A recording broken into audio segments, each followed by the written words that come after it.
That only took forever.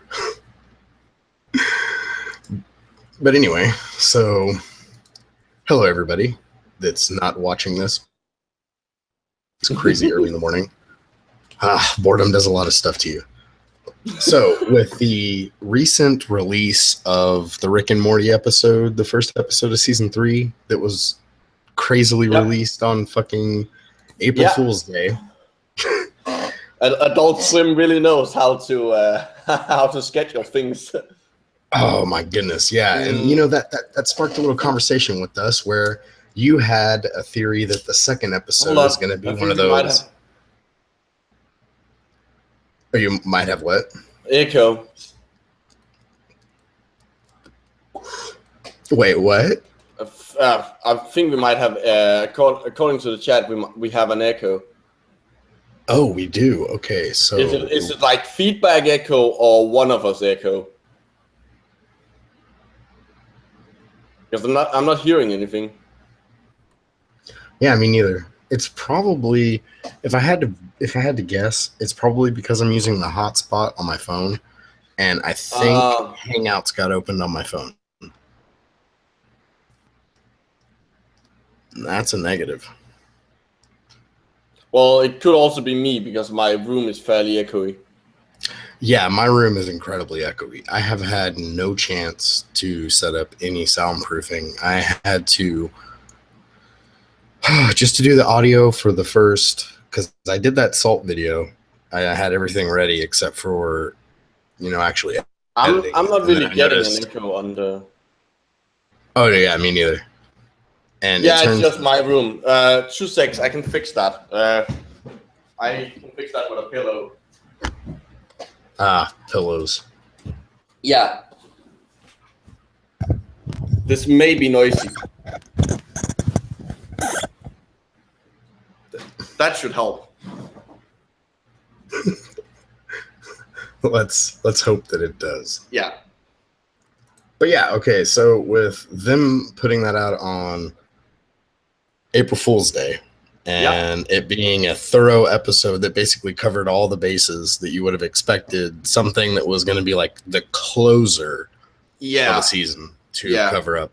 You had the idea that the second episode is just going to be a aha gotcha moment where that's not actually what happened. And part of the reason, like, first of all, we already know, like, they've already done it once before in with the Siberian scammers. But these aren't Siberians. This is the fucking galactic government. They're probably a little bit much better at it. Also, one of the things I base it on is the fact that everything went a bit too smooth for Rick. Yeah, for a guy that loves to, go by the seat of his pants. He really did seem to have everything worked out. And the part that really confused the shit out of me is when he pulls himself out of the dream shit into the bug. And he's, I don't know, I'm just a stupid ass bug, but and no one noticed that. Well, that part doesn't bother me. Him getting away with saying dumb shit and basically mocking them. My problem is whenever he kills the Ricks and jumps into the other Rick and makes the statement, damn, and I didn't even get a chance to test drive that stupid ass bug. My question is, if he had no intention of returning to that specific area after he got to level 9, why the hell even mention he was going to test drive it? Wouldn't he had to have jumped in that room? And then that kind of gets dusted by the wayside when he brings the helmet with him to jump into the other Rick at the Citadel of Ricks. But but there's just it might not be that it's a complete twist, like complete how the episode basically never happens. We did like an extremely long con April Fools on you. Yeah, but I'm fairly certain something isn't like it's supposed to be. Well, there's episode 2 is gonna have a twist. Well, I now feel like I now kind of feel like one of my evidences that I used against your idea now kind of works towards your favor, because I rewatched the episode, as I'm sure everybody and their grandmother has. If you haven't downloaded it or some other way, if you watch the after credit sequence with Tammy and Phoenix Person, now the scene. Yeah, me too. I thought we were gonna call him Cyberbird. No, but yeah, okay, so Cyborg Bird. Oh yeah. Oh my god! But if you watch that sequence about 3/4 of the way through, where we got our brilliant and lovely meme, yeah, if you pay me money, that scene right there kind of gives way to the sort of mentality that the Gronflamites have towards working for the government. That they're just kind of doing it for the money. Now at the final, bureaucrats. Exactly, and now in the fucking, that was in the pilot. The bureaucrats. We don't have to respect them. They don't have feelings. Now the after credit sequence where Tammy has the little squadron, I guess you would call it. They're not a squadron. The little group of Gronflamites that are still working for her under the fucking Galactic Federation badge. She has not changed her clothes, or, well, that's the first time we see Tammy. Yeah, that's actually a good point.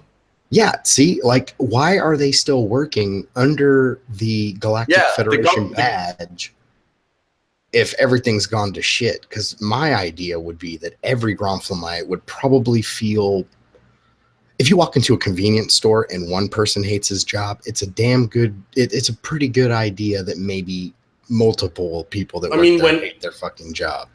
I mean, when the press, what I assume is their president, commits suicide over the economy collapsing. Exactly, turning a fucking 1 into a 0. Yeah, because that's how money works.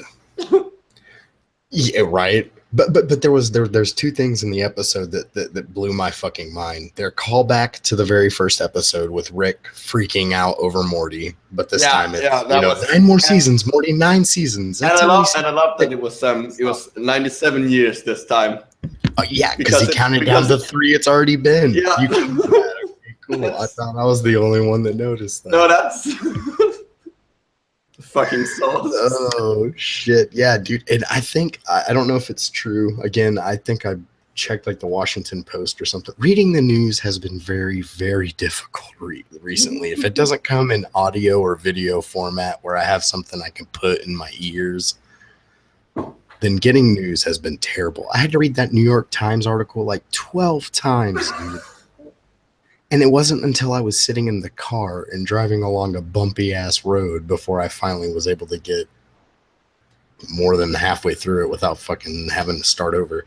But anyway, so apparently McDonald's is going to bring back the Szechuan sauce. I honestly wouldn't be surprised if that was if that was Harmon and Roland's if one of them put it in there because they want the sauce back.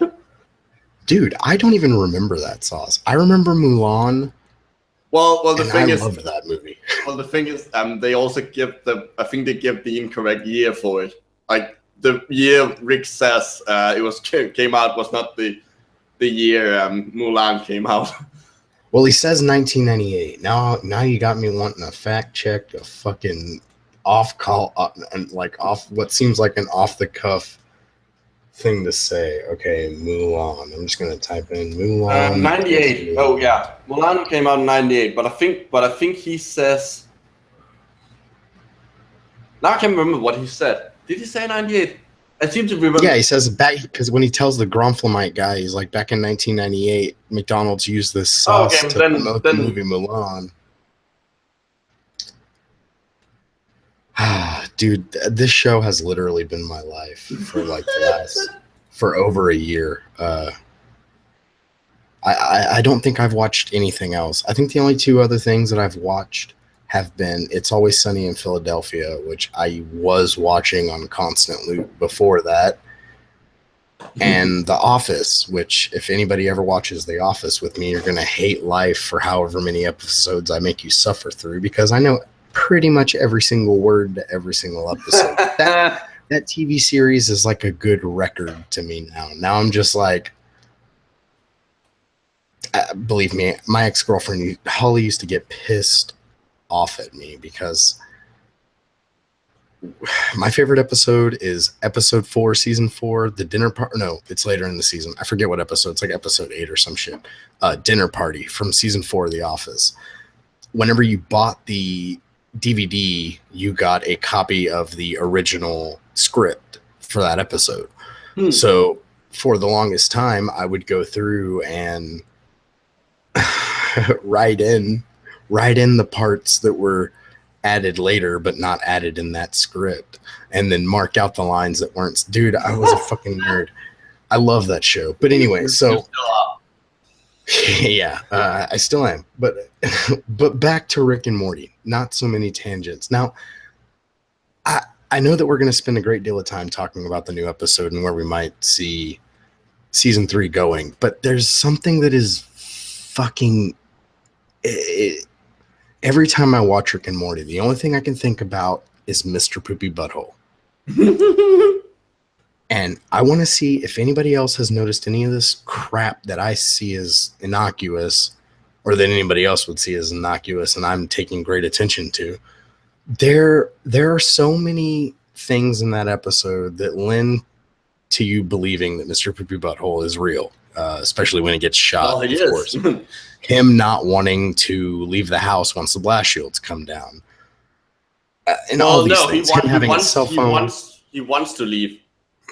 Yeah, but you got to remember, in that instance, whenever he says those words, it's already a point at which Rick is starting to succumb to the brainwashing, and everybody, including Morty, who I believe says it before and just after Mr. Poopybutthole, because Mr. Poopybutthole says it agreeing with Morty. So at that point, the characters that we know are real have uttered that sentence, and then they muddy the waters by making him say it. But the thing that there's one thing that happens in that sequence. I think it's in the 4-minute sequence wherein they're trying to get Rick to remember, or not 4 minutes, the 2.5 minutes where they're trying to get Rick to remember the barbecue. Yeah, which is like, because at some point they had to get a scene in where they could introduce a bunch of characters.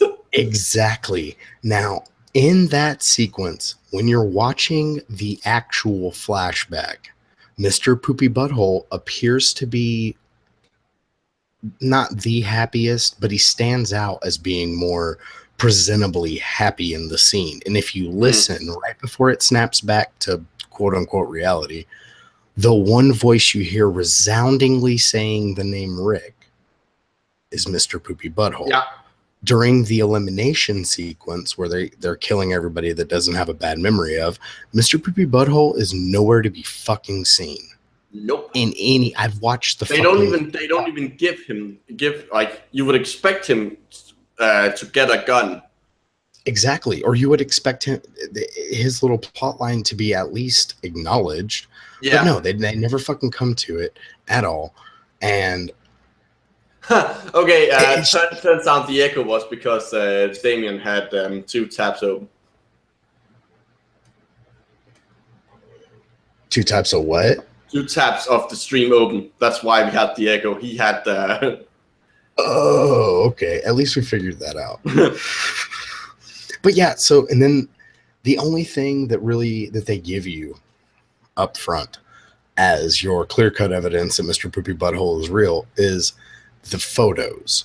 And now we might all look at that and be like, well, he didn't have any photos of Beth, and Beth didn't have any photos of him. And then they kind of chalk it up to them not liking each other very much as it progresses. But at the time, we see it as a discrepancy in the timeline of Mr. Poopybutthole. That's actually true, because... But why is he the only character in the room other than the Smith family that has a fucking cell phone? Good point. It seems like just a throwaway detail, but I mean, really, it makes a lot of sense when he's the only... Yeah, because the other characters are too weird to run around with a cell phone. That wouldn't make, like... Exactly. And the ones that are just normal enough to be considered as having a cell phone, the guy with the matching kidney, the clearly 80s the clearly 80s disco bear. They had a lot of fun coming up with the characters. Dude, have you looked at like the single frame pictures of everything that ends up showing up? It's fucking insane. My favorite one of them all has got to be I can't tell if it's just a really weird looking ape or a mangy looking orangutan, but the monkey in the fucking spacesuit. Yeah. I don't know why I love it so much, but it's great. And I got really obsessed with such a minor part of that entire series. The Butterbot. Oh, holy shit. The background on my phone, the background on my little Galaxy S3 that I dick around with, everything's got Rick and Morty to some degree, but all of them have one or more variations of a Butterbot background that I made. I got on Reddit a couple weeks ago and posted some dumbass backgrounds I made, and then people were messaging me asking me to make shit, and then I made this Butterbot thing, and I was like, no. All right, I gotta A, stop doing this, and B, not share this with anybody because it's mine. But it's but yes. But what is the conclusion? Do we think like there is the fan theory that we aren't necessarily following the same Rick all the time? And then there's a lot of hard evidence to prove that with the episode with the ticket. With the what? The ticket. Yeah. Whenever they save the fart. Yeah, which is that Morty Night Run? I think it is. Yeah, Morty Night Run. Yeah, I love that episode. Dude, me too. I for a couple of days I had that as my ringtone. The world could be one. Wait, what does he say? Yeah, the world could be one together. Cosmos without hatred. Yeah, what he really means. What he really means is exterminate all organic life. Carbon-based life forms are what you would call what does he say? A cancer or a disease? No, a disease. Yeah, it's such a good episode. I think one of the best parts of that is there are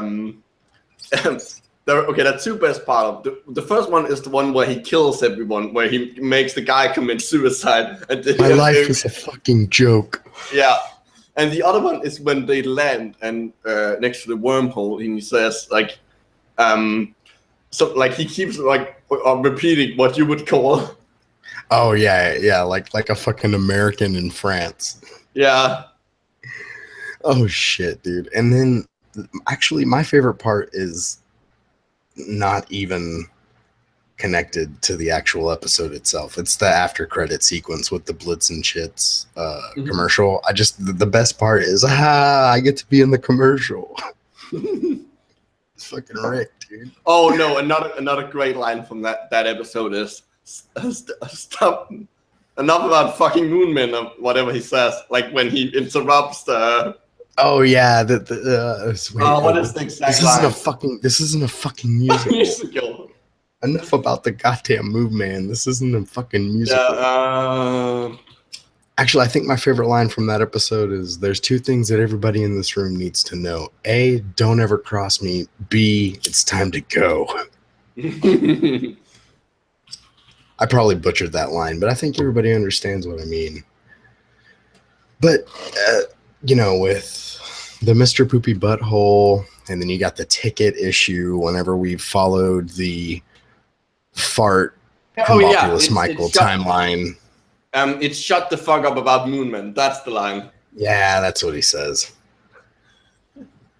This is a fucking highly sensitive operation. I forget what he says. Yeah.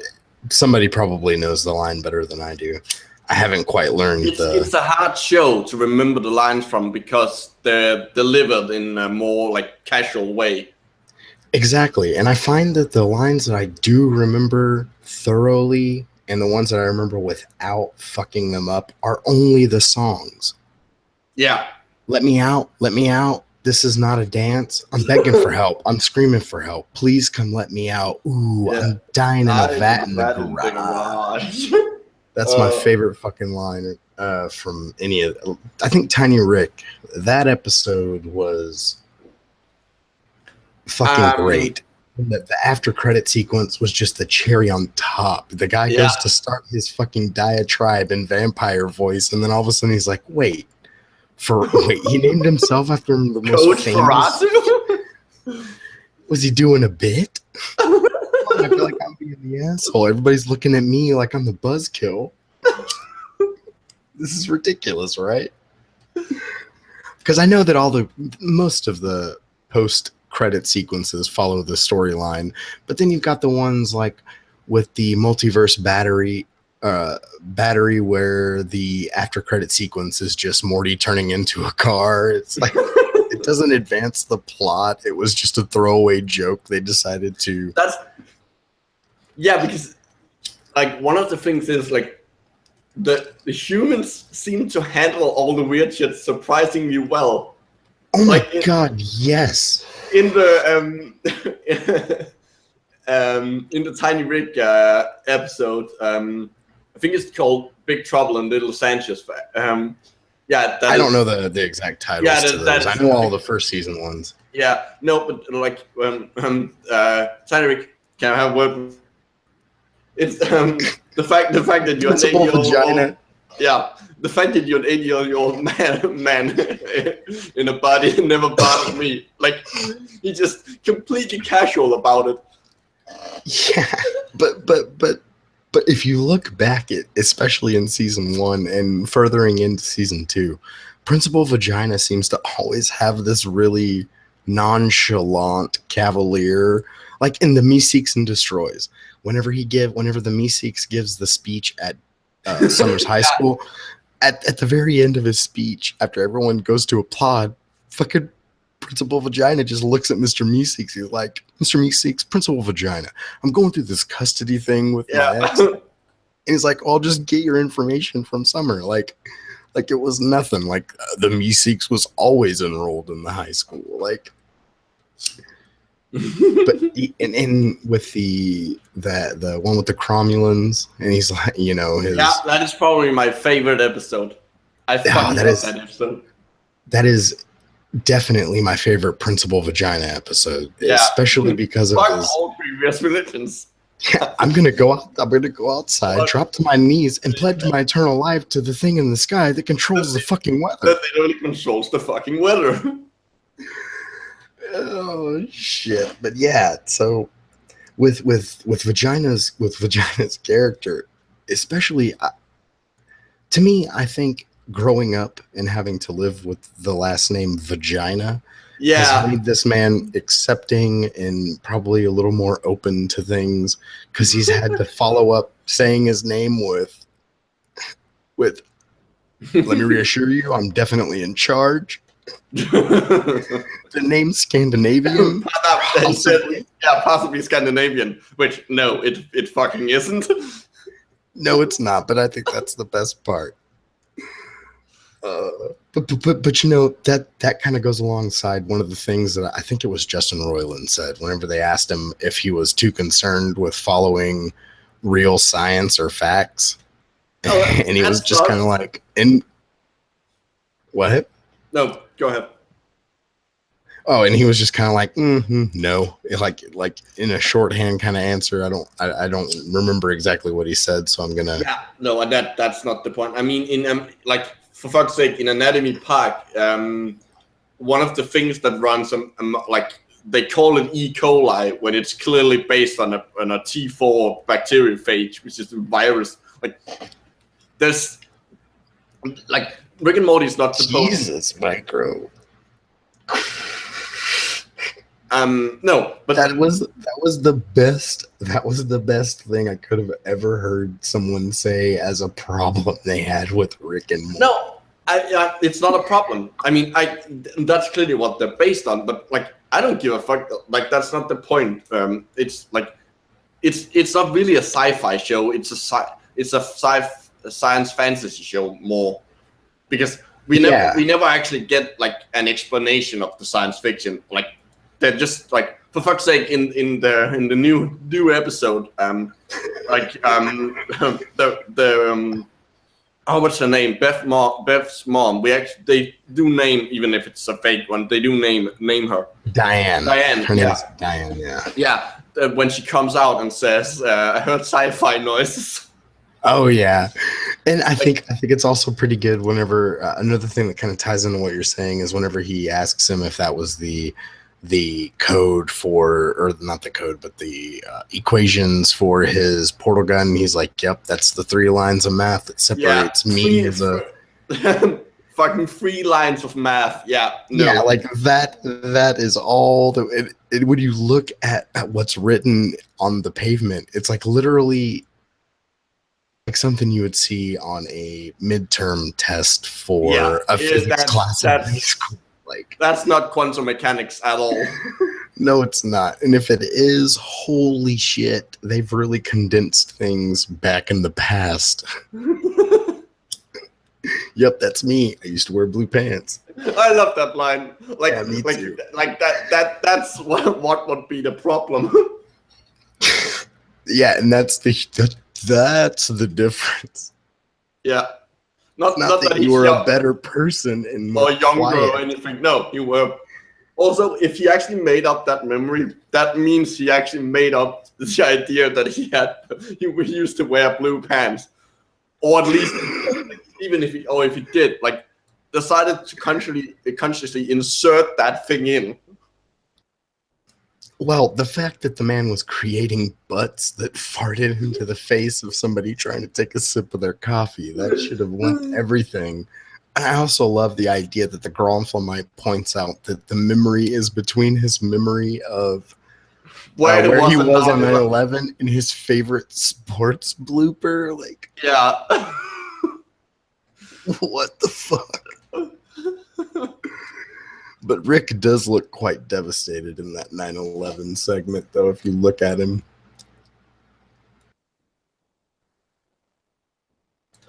Which contributes. Unbeliever in the chat asks, did you guys see the early thumbnails from the pilot that Justin put out? I don't think so, actually, no.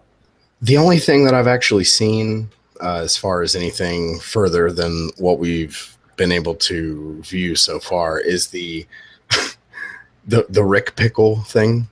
Yeah, that was put out. The little teasers they gave you at the end of the episode. That was the only thing I've actually. But then again, I haven't sought out any of that yet.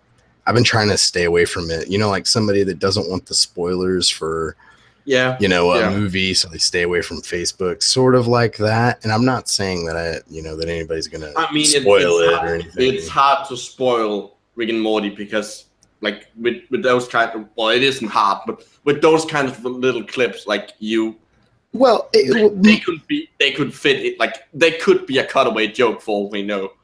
Exactly, and that does play into it. But for me, it's kind of like the same thing that happened to me on the Rick and Morty Reddit. There are a couple of subreddits on there that I was following, and one of them is, like, I guess on Reddit, what's considered the official Rick and Morty page.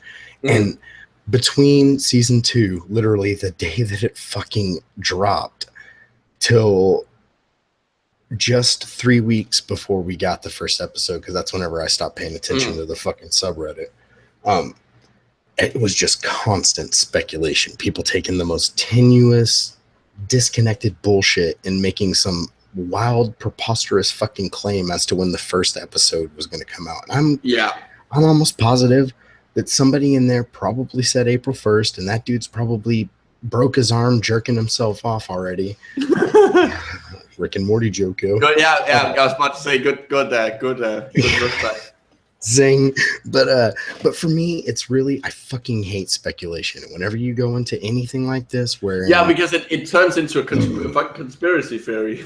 Yeah, and on top of that, it's just like, eventually you're going to hear something that seems reasonable given the story that you've already had. Knowing how obsessed you and I have become, yeah, I probably should have muted that, but fuck it, who cares? Anyway, and with how obsessed you and I have become with this show, we're going to take everything that we know from the first 2 seasons plus the new episode, and anything that anyone says that aligns itself in some certain, it's confirmation bias. You're going to end up trying to find somebody's explanation for what's going to happen that ties in what you know, and it's I'm trying to use healthy skepticism, even whenever applied to my favorite TV show. I mean, yeah, like my idea that they're gonna do a twist, like that's all. Like I'm not going to speculate at all on what they're going, and it's just a guess based on the fact that it seemed a bit like something seemed off. Exactly, and in this context, that could just be that they're changing things up in season 3, because they have said that they're doing that. So who knows? Exactly, and you know, it's just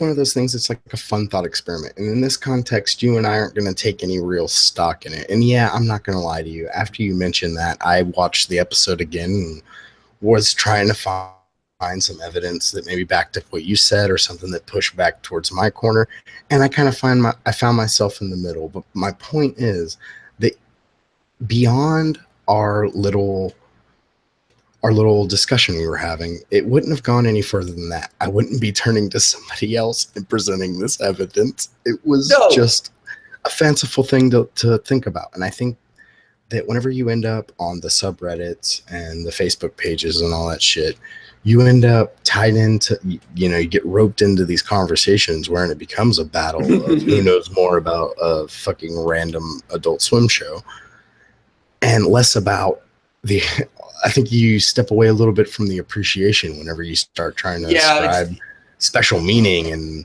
pushing forward with all these dumbass ideas to prove a point on some shit you haven't even seen yet. Yeah, instead of just enjoying the show and making making jokes that only other people who have watched the show would get. Although I would kill to have a fucking Meeseeks box. No bullshit. You do realize that would, like, if that such a thing existed, like the world would end. Like, well, I would use it for practical use. Like, for instance, recently I've been digging around in my computers. It would be really fucking nice to have somebody hold a flashlight whenever you're trying to get a weird angle that your dumbass dim room light won't light up, no matter what angle you hold it at.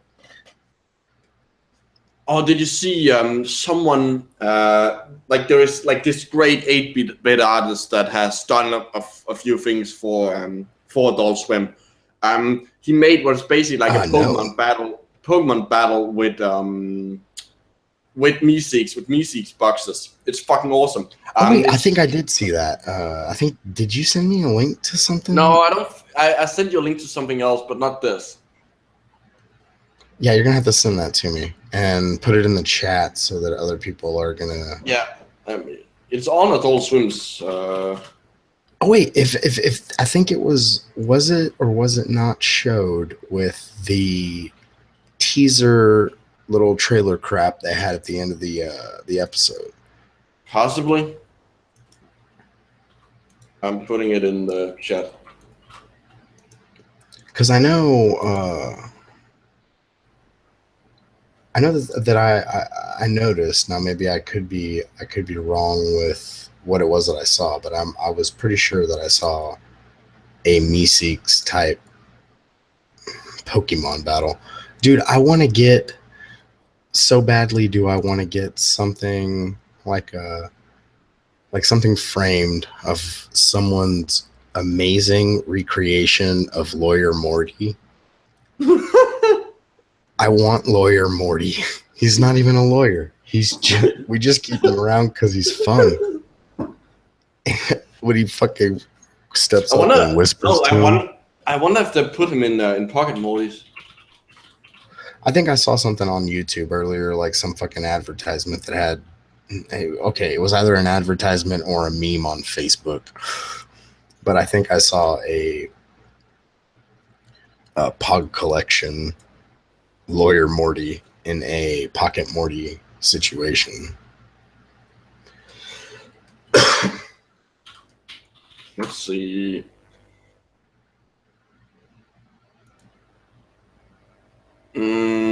Doesn't look like it. Well. So Damien says that his favorite episode is "The Ricks Must Be Crazy." Yeah, that's a good episode too. And I'm gonna have to agree and disagree that is one of the better ones from season 1. I'll definitely the Ricks Must Be Crazy is in season 2. No, Felsen. Yeah, because season 1 is Pilot, Lawnmower Dog, Anatomy Park, M. Night Shyamalan's Me Seeks and Destroy, Rick Potion number 9, Raising Gazorpazorp, Ricksty Minutes, Something Ricked, This Way Comes, Close Encounters of the Rick Kind. Oh yeah, it's episode 6 of season 2. It's the one with the with Keep Summer Safe. It's the Microverse battery one. The best fucking line in that episode to me. Teenyverse. Oh yeah, Teenyverse. The best line to me in that entire episode is when Summer addresses the fucking ship and he's like, you're kind of a dick, right? And the ship's like, my function is to keep Summer safe, not keep Summer like totally feeling awesome and stoked about things. That is how you sound. That's you. That's how you talk. You sound. That's fucking amazing. And then, if anybody noticed, maybe you didn't, at the end of the episode that comes before that particular episode, at the very end, Rick is hugged by the president, and the president utters the words, "I love this man." Yeah, and at the end of the Ricks Must Be Crazy, the spider. Exactly, they do the same exact thing, but this time it's a white president saying it to a spider. And I thought that was very clever. Good job, Justin Roiland and Dan Harmon, but it probably wasn't your idea entirely, but we're giving you the credit anyway, because one of you created fucking one of the best shows that has ever been on NBC. And I don't give a fuck. Community was good as hell. Granted, I do think that 30 Rock and I was one of those people that really loved Outsourced. Although when you read the reviews of it, it was like xenophobic. It portrayed Indians in a negative light. Well, it kind of did. But then again, it was on NBC, and I don't want to be political or anything, but they are really left wing. Like, give me a safe space left wing. And while that's fine and that's okay, and I agree with them a lot of the time, I watch a lot of MSNBC when I can stand to listen to all of their boring ass news broadcasters, but that channel really fucked up by not continuing with Outsourced. I think that show was great, and if they would have been able to keep going, it would have been the new, so lame to say shit like this, but it probably would have been the new Office. Yeah, all right. But then again, it getting canceled led way to Parks and Recreation, which gave us Ron Swanson, praise be to the mustache. And that's fine. I'll take the trade. Not a big fan of Amy Poehler. I think outside of Parks and Rec, I can only think of one other thing she's been in that I really liked, and it really didn't have that much to do with her, and that was, oh shit, the show that came after Freaks and Geeks. Oh, the one where they're in college. Yeah, fuck it. Yeah, somebody knows the name of it. Anyway, it was another Judd Apatow, hey, everybody that was in Freaks and Geeks, do you want another job type things. But this time they gave us the most uninteresting fucking main character in Jay Baruchel, and it's like, oh, dude, could you have picked deeper down into your bag, farther past Justin Long to get somebody even more boring? Justin Long's only good movie was Strange Wilderness, and he only spent like 5 minutes of on-screen time actually on there. But you laughed every single time he was on screen, though. Okay, we have veered. We have gone on a tangent, yeah. But it's good. It's okay, because this really was just about TV in general. and how Rick and Morty is the best fucking thing on it right now. It really is. And it's always a lot of fun. I just love saying these guys' names because they're really nice guys, and I love their show. But the League of Nerds, their episode to Rick and Morty was that went fucking on, brilliant. And that went on even more more tangents than ours. Oh yeah, but I mean the difference between me and ours, they spent more time making fun of all the science that was wrong. We have just been sitting here geeking out, fanboying. Exactly. Now I want to. Now I know what's there 9 people watching right now. Okay, I want to ask all of you from season 1. Just don't think too hard. Split second kind of thing. Just right now, what was the one scene that really stuck out to everybody? Like the one thing that, if you had to sum up your memory of season 1, what does it come down to? You know, scene from any of the episodes. Because mine, I keep getting told that mine is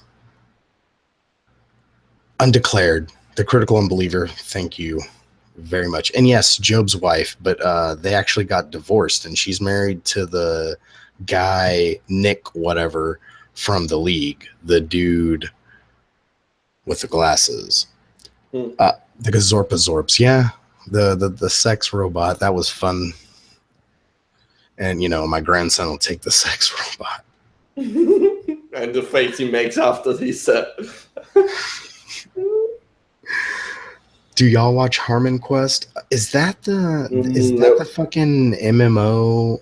Like, well, not MMO, the RPG game they play where it's like they talk about it as it happens. Yeah, no, yeah, it's they play D&D with Harmon as Dungeon Master. Dungeon Master. Yeah, and the people who get in are I don't really know about like haven't really played ever most of them, but they're actors and comedians, so they just play them like this. That it's a bit. You know who I would love more than anything to see in something with Harmon and Roland? I can't. Felicia Day. And if y'all don't know who she is, Felicia Day is fucking awesome. I have a vague idea of she was in this. She was in this. It was sort of like a web short kind of TV show. I think it ran in like 5-minute intervals, but it was like her and all these people are playing an MMO, and God, it sounds really lame now. I'm talking about it out loud. A lot of shows do that. But Felicia Day she's a cute little redhead with buck teeth. Ooh, somebody's knocking on your door. Come and knock on our door. We'll be waiting for you. Something, something, something, something. Three's Company team. Okay, I looked her up on Wiki. No, I have no idea. It wasn't who I thought it was. So. But Felicia Day did side with Wesley Crusher. Okay. All right, Terry. I guess I'll give you that one. She appeared in Supernatural. You know what? I'm going to go ahead and admit something right now on this live stream that I not only watch Supernatural, I like it. I've never watched a single episode of it. Dude, I'm not even going to suggest that you watch it because it's not one of those shows that I would go around telling people they need to see, but it's just one of those, it's so goddamn corny and cheesy and it's like ham acting all over the fucking place. Those two men can act pretty well, but it's essentially just a big goddamn cringe fest. And I love it so much because the effects are cheesy as hell. The storylines are dumb as fuck. The way that they introduce characters and story plot is just like, gagged me with a spoon. But I actually kind of like it. Guilty pleasure moment. Oh, The Guild. That's what it was called. Lost okay. Jeff Ukulele. That's a good name. That is a good name. It took me a minute to actually be able to speak it because. Oh, I heard the best. I don't know. Okay, complete tangent. I found the best name for there's like an ancient Greek, guess philosopher, historian thing, who has the fucking best name ever, Plutarch. Oh, dude, I've actually heard that name before. It sounds like an alien over death over Plutarch the Destroyer. It's a fucking awesome name. Oh, dude, should we shed light on the guy that I told you about the other day? That Paul Hillier? Okay, so if nobody... let's do that. Okay, now we're just going off on a complete fucking tangent. But this will be the last thing, and then we'll go back to Rick and Morty, because I actually have a few other things I want to talk about. But, okay, so I'm doing this video on this guy that's good buddies with Jordan Pierce of Spirit Science, and if you've paid close attention, the person I'm doing the video on has actually appeared in a bunch of Jordan's videos, both the Spirit Science videos and other ones. Now, in his video, he says that religions all come from essentially the same thing, and if you boil it down to that one thing, we have to go. He literally says, like, we have to go into the whole discussion about extraterrestrials and blah blah blah. So essentially, he thinks that aliens wrote like the Bible and all that, any ancient literature that people clearly weren't smart enough to make up on their own. Ancient people were stupid as fuck, apparently. Oh yeah, duh. I heard they were literally just rocks in robes. Yeah. Like there were rocks that wore robes. Pass it on to your friends. That's true facts. But I was, I got about halfway through, and he says that the aliens definitely did this because there's a Canadian politician who was the Minister of Defense. It was in the 60s. I don't think he's alive. Oh yeah, I think he's dead now. But he said that that's a good name. Yeah, Paul Hillier. Let's see.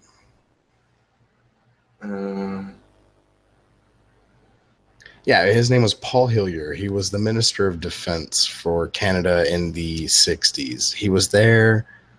No, he's still alive, apparently. Oh, he's still alive. Okay, well, anyway, so he mentions that this guy... He's 93, but... He mentions that this guy had, disclosed that we're definitely in contact with aliens. And the fucking best part, I watched a video of this man speaking to a morning news channel. It was probably a talk show. We're gonna say it was a talk show for the sake of fairness. And he says that one of these aliens that looks very close to humans, that's why the comparisons to Earth were so important. I remember now, Micro. Anyway. Okay, yeah. He says that the aliens were very similar to us in the way that they looked and shit, and they were from a moon of Saturn called Andromeda or something like that. Yeah, which is fucking of the many moons. Saturn has tons of fucking moons, but it has like 60 or something, over 60. Yeah, at a certain point, they literally had to start naming them like typical name 1 and typical name 2. I forget what the names were, but it's just funny that he says that these were human-like aliens that live on a moon that doesn't exist, and he didn't even think to pick one that maybe exists on the list of moons that are there, and why he didn't pick one that was more Earth-like in characteristics, like Europa. It has an unsustainable and uninhabitable, to a certain degree, atmosphere for humans, even though it's mostly hydrogen and oxygen. It barely has an atmosphere, let's be honest. Exactly. It barely has an ionosphere, It's 1 micropascal. Yeah. So, it's like there, liquid or, liquid not on the surface, doesn't have an undersurface ocean or something like that. It's got tidal shift. It's basically Earth if it were a lot worse. Sorry to interrupt you. I think you still have me clicked. Yes, I do. So all the people are seeing is me. So I need to click off of everything. Man, see, just click on me again. Well, dude, I did. Yeah, so I've got 3 monitors hooked up because I started having issues with my preview display for Vegas 11 because I'm too stubborn to upgrade or poor. Poor is what we call it in the South, or where you call it everywhere. I don't want to upgrade, so I was having issues with the preview on my old monitor, and I got a new one. And then a friend of mine at work was like, "Hey, do you want this old one that I got?" And I was like, "Yeah." So now I have 3 monitors for no reason, essentially. But now I can do regular computer crap on the first one and audio editing on the second one, and on the third one I can watch Rick and Morty. So I mean, anyway, back to Paul Hillier. Yeah, and he's just I don't want to say this because he seems like a perfectly nice and sweet old man. Just a joy to be a grandchild of. He has some interesting beliefs. Like considering that he was the defense minister of Canada at some point, it's a bit weird that he was also invited in 2005. Was also invited to speak at an exopolitics conference in Toronto. Oh yeah, for his alien. And this isn't just him getting old and like getting crazy like when he was old. No, on the 3rd of June, 1967, Hillier flew in by helicopter to officially inaugurate an unidentified flying object landing pad in Alberta. Oh yeah, he's held these beliefs for a very long time. Now I wanted so badly for it to go this way, to go this route to Paul Hillier. Thank goodness. Yes, I was going to say that I think he's senile, Terry. That's exactly what I was going to say. But he did it like in 90s. Oh yeah, when he was still a fairly young man. Yeah. Yeah. So he's been senile for he's been senile for 40 years, maybe 50 years. I don't know. But here's the reason. I was hoping that it would circle around to Paul Hillier. Here's why. It seems like in his head, he already exists in a reality where the Galactic Federation sort of exists. Yeah. And the reason why I wanted to ask everybody what their moment that they most remember from season 1 is, and for me, that moment is from the first episode, whenever Rick and Morty are going through customs, interplanetary customs, and or interdimensional customs, I forget. And when we're first introduced to the Gromflamites, our first ever presentation that gives us anything about those dumbass bugs is literally an airport experience, like something we've all been through, I'm sure. So essentially, up until we are told that they're more than just baggage claim and people to get pissed off if you're late for your flight, we kind of just look at them as nothing characters. And this man likes to say that right now, walking down the street, sitting in your house, sitting in the coffee shop that you're in, going to your school, there's an alien there. And they live among us. Of the comparisons of an alien that looks like a person, which is probably really fucking unlikely, and Carl Sagan told us that in the fucking 70s. Especially if they live on one of supposed to come from one of Saturn's moons. Exactly. That's another reason why that's fucking important. It's like they live. Yeah, it is. It literally is. But you know, it's like in this comparison, wherein it's like, or his reality of human-like aliens, which is really unlikely if you live on a moon that's orbiting fucking Saturn, is a Gronflamite where we've never seen them disguise themselves, so you would presume they would always look like a Gronflamite. We have no reason to believe that they have a cloaking device. Wouldn't they be pretty goddamn obvious? I mean, just saying. Rick and Morty's idea of an alien seems a lot more probable than this guy's idea of humanoid extraterrestrials. It just...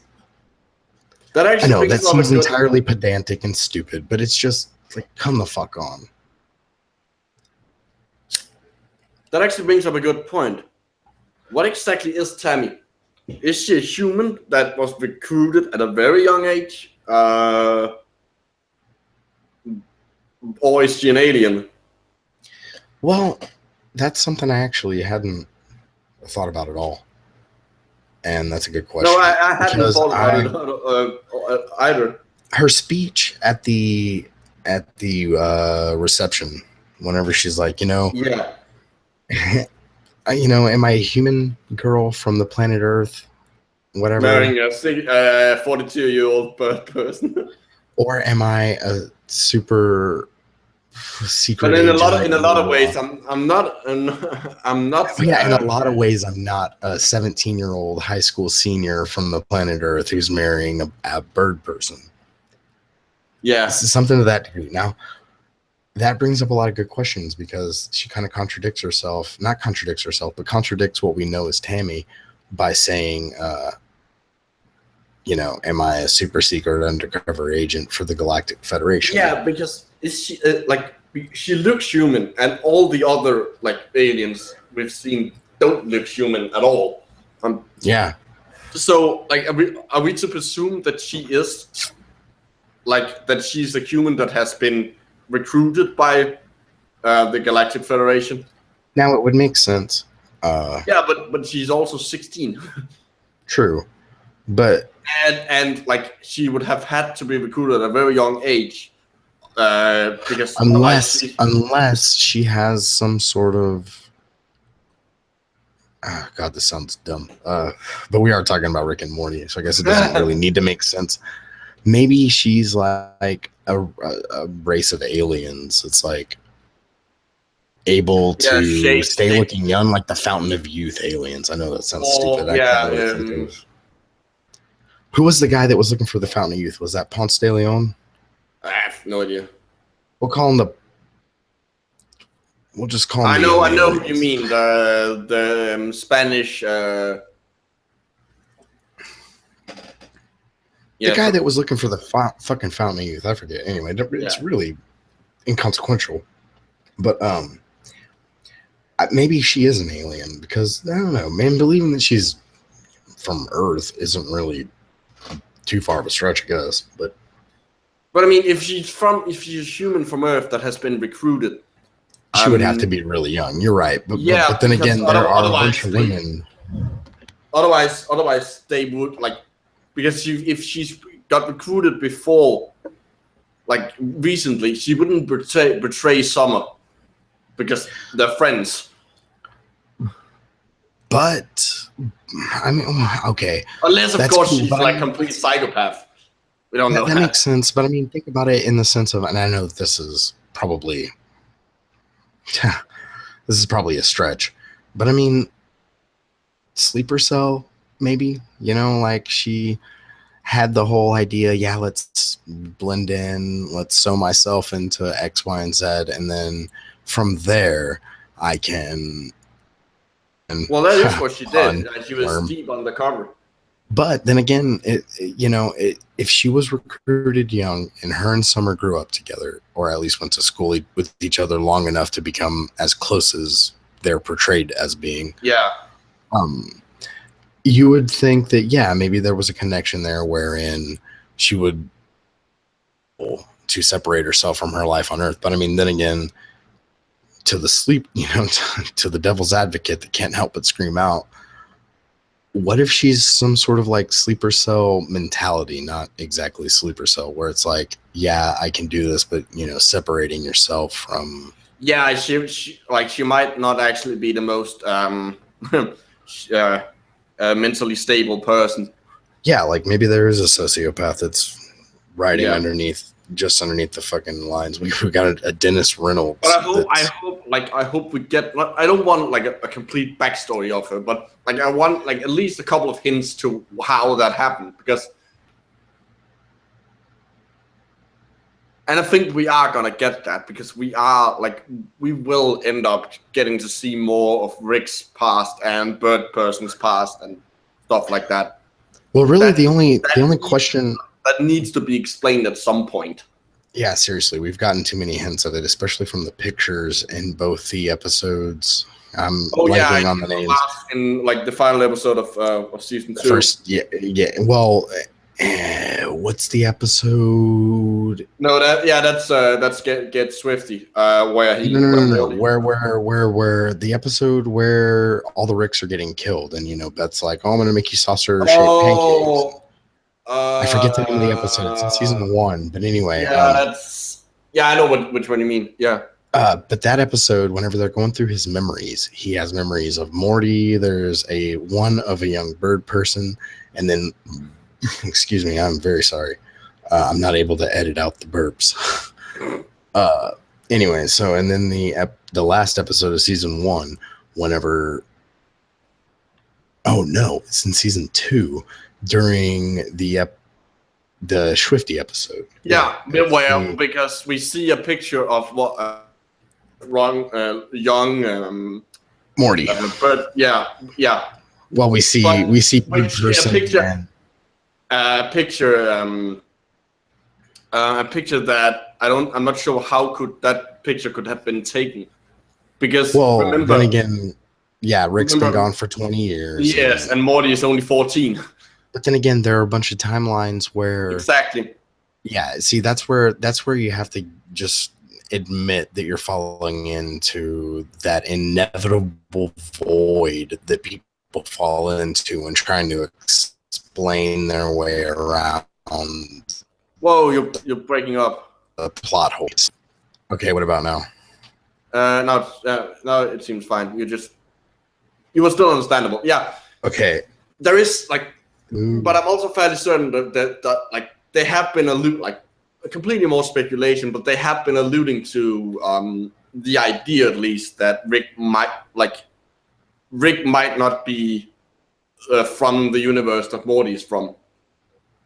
Yeah, and I think we get a little bit of a glimpse into that during now I know this sounds stupid, because we aren't entirely sure, given what we've already said regarding the first season of let me just repeat myself 1,000 times.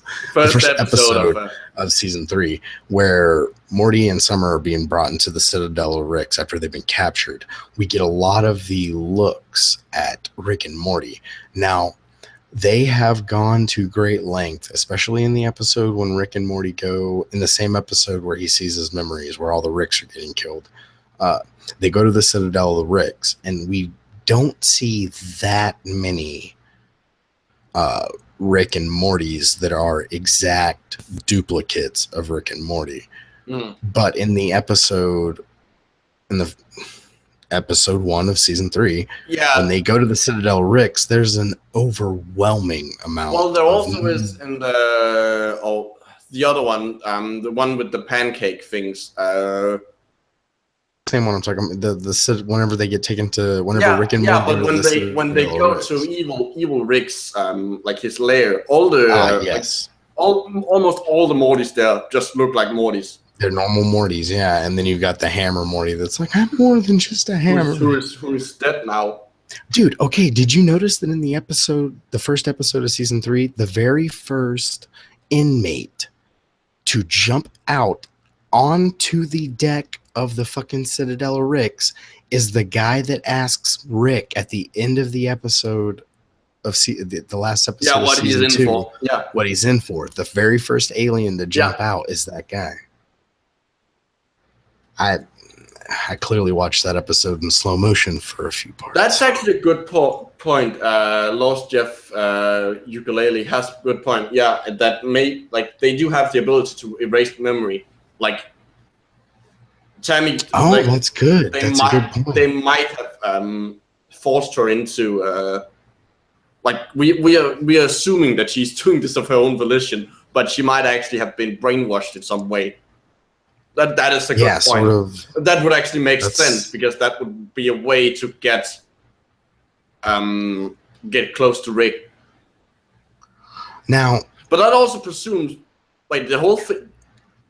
Yeah, they've been so Rick hasn't actually. Yeah, I just realized Rick hasn't actually been hiding that well, because they knew. No, he really hasn't. Well, and to be fair, he hasn't really made much of an effort.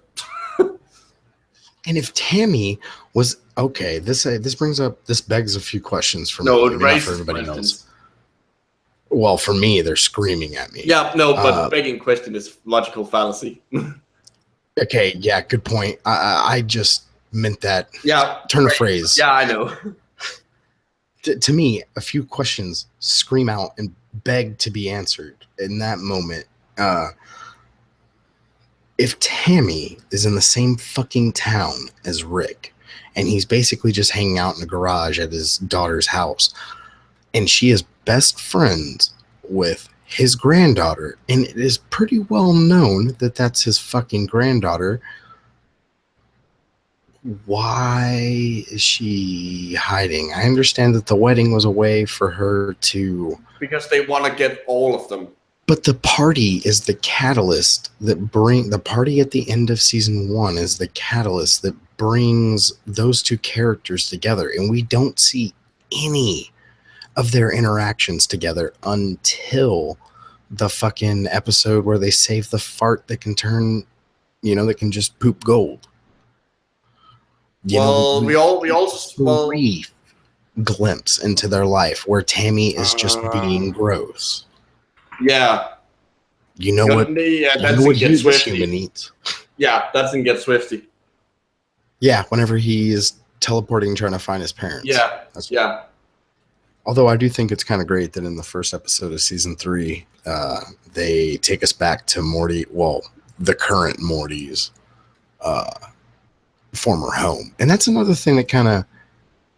Oh, wait, the other question regarding Tammy, real quick, is why, if she is waiting for the, if she is in fact waiting for the wedding, was it always known in her mind that she would have this chance meeting with Bird Person, who was literally called there under false pretenses, and Tammy already tries to make herself presentable as a fuckmate, essentially, for the guy that comes in the door. He's like, Tammy's already she's already drunk. Yeah, no, but remember when Rick gets captured and they scan his tongue, because that's how that works.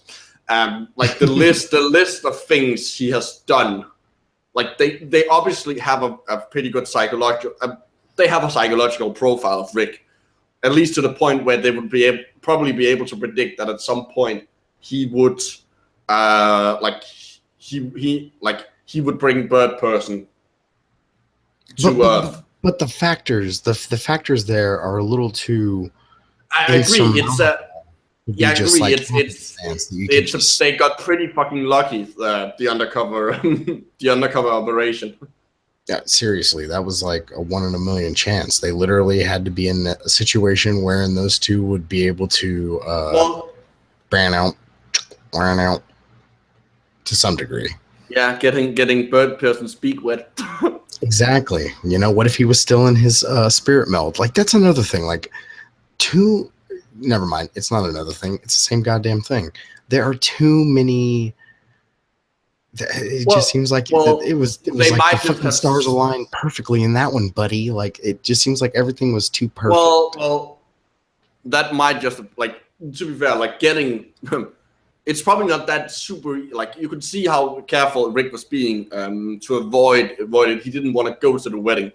But dude, this is like finding a girl in America that can name a Kurt Vonnegut book that's not Slaughterhouse-Five. It's fucking rare. I know it's rare, but like they probably sent her in. That's something. Like I don't think like. Remember, this isn't exactly like this wasn't getting an undercover operation and getting this set up wasn't exactly easy. Well, yeah, I mean, we're talking about the logistics of an operation that we probably would sit here and have to fucking like Google a million things before we understood the. Yeah, I'm fairly certain. I'm fairly certain they just got lucky, and like they basically had her we don't know for how long Tammy has been undercover. Seriously, that's like, another thing that we would have to know. That is one of the factors that is definitely important. If her parents were robots, there's a good chance that she has been like basically from not birth, but like from a very young age. The thing that kind of lends to your idea that you mentioned earlier, I mean, you kind of just tacitly pointed it at, or hinted at it, but you kind of mentioned in a roundabout way that maybe Tammy hasn't been there for very long. And I think I just kind of stumbled upon a little bit of evidence that may back you up in that sense, is the fact that if Tammy and Summer have been friends for that fucking long, like such a close bond, how is it that her parents have never met the Gutermans? That's actually a good point. How is that possible? Like, yeah, that's my best friend met in like high school.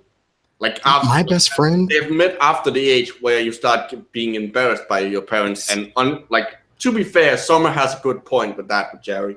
But you know, like whenever I was in high school, I met my best friends. My best friends were twins, and we literally hung out like every fucking day, like literally every day. We were in every single band that we ever started together. We listened to the same music and did basically the same shit all through high school. My mom met their mother, granted, in the 17 years I've been friends with them, 15 years I've been friends with them. It took maybe the first 3 years before my mom and their mom like hung out. But as far as them knowing each other, shit, like day 3 hanging out with those dudes every day, my mother was having an interaction with their mother. It just seems really unlikely that. And I've had tons of friends where I didn't even hang out with these people but for weeks. But it just seemed like How far in high school? Like Summer's 17. Oh, dude, so I was just going into high school when I started hanging out with these kids, because technically they were kids in a sense, because I was 13 years old. But how how far in high school is Summer? That's another thing that I know that she's farther than Morty, of course. Well, Morty, I'm assuming Morty is like the first year of high school. Yeah, 9th grade, which would be, well, depending on what school district you go to. I believe 99% of them are 9th grade starts high school. Texas, where your high school is actually split into 2 sections. Yeah. Where you got 9th and 10th grade was like first part of high school, and then you had to go to a different campus, and they called it something else, and I don't remember what it was called. But anyway, that is not the point. The point is, if we're to assume that Morty is, what does he say, 14 in the episode? 14, which is actually a bit that's a bit young to be in high school. Well, no. I was, isn't it 12? I thought you started like 15, 16. No, hell no.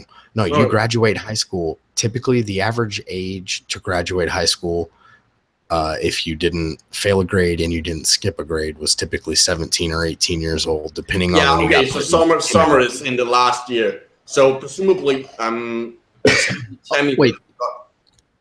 So if Morty is 14, we're to assume that he's more than likely in 10th grade. But then again, I want to know what sort of fucked up remedial math class he's in when he's in high school, and 3 plus 3 is the most challenging thing on the board. Well, to be fair, we have Morty isn't exactly the smartest person. Oh wait, no, that doesn't work because there are other people. Like I was going to say he was maybe in some kind of special class. Well, but here's the thing. Yes. You know the part in the episode M. Night Shyamalan's? Yeah, there's the part where he's in math class and Mr. Goldenfold goes, "What's 5 times? Was it 5 times 4?" And he goes, "Morty," and Morty's like, more than 40. At least 40. Yeah, at least. And he's like, that's exactly right, Morty. It's at least 40. But to be fair, Morty is an idiot. Oh well, yeah. In the episode, whenever they go to Mars, it's like, is everybody? Is Scroopy Noopers is like, is everybody in your family an idiot? Me and my dad. Pluto. Definitely. Is yeah. it? Oh yeah, it was Pluto because Plutonians. Throws the like patriotic rock up into the air. Like, gonna have a party? Is everyone in your family completely? It goes from meteor. It goes from meteor to rock to party. Is everybody in your family a complete idiot? Well, me and my dad for sure. Morty isn't as dumb as Jerry. No. Okay, is it just me, or does the way that Jerry says Pluto whenever Morty gets up to go to use the bathroom, and he's like, "What are you going to go to Rick to go over my head about Pluto?" Does anybody think that the hard emphasis on the toe, does that bother anybody else, or is it just me? I think that's just how he pronounced it. Yeah. I love Chris Parnell. That's the guy that plays Jerry. Yeah. He played Dr. Spachiman on 30 Rock, and he does a really good job doing the voiceover for Jerry. Oh, dude, and he's also Cyril Figgis on Archer. Which is funny because he plays a fucking like total pussy, for the lack of better terms. On both shows, Cyril is a habitually,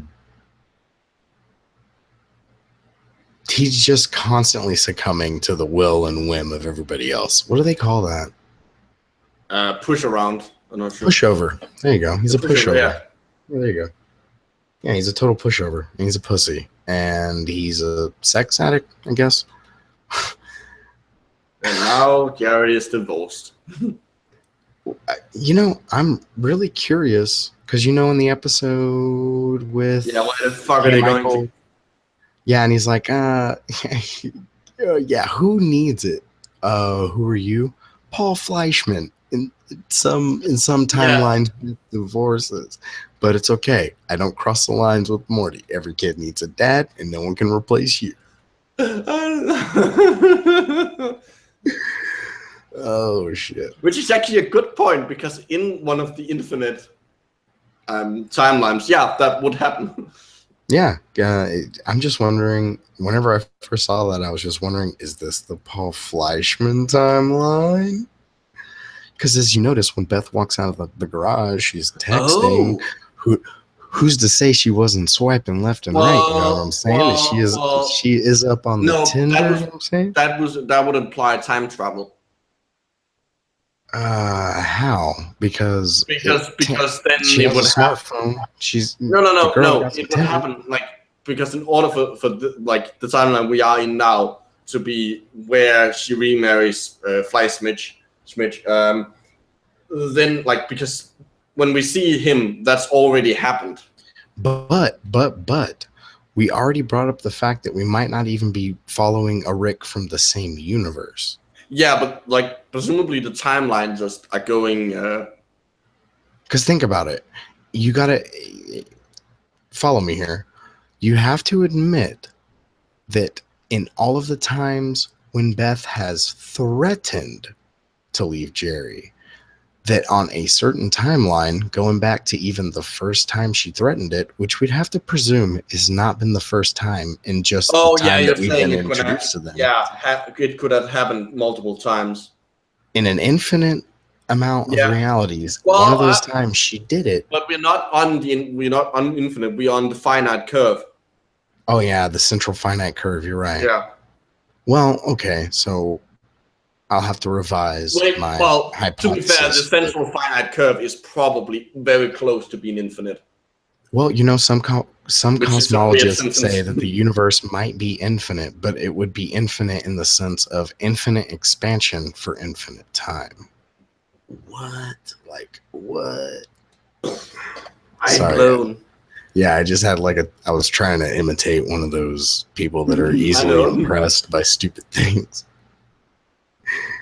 So, anyway, according to Jamie Janover, there's definitely 100% proof positive multiverses. So we don't know. He thinks that Nassim Haramein is completely correct. Ah, okay, yeah. Because he totally is the guy who thinks that protons are black holes.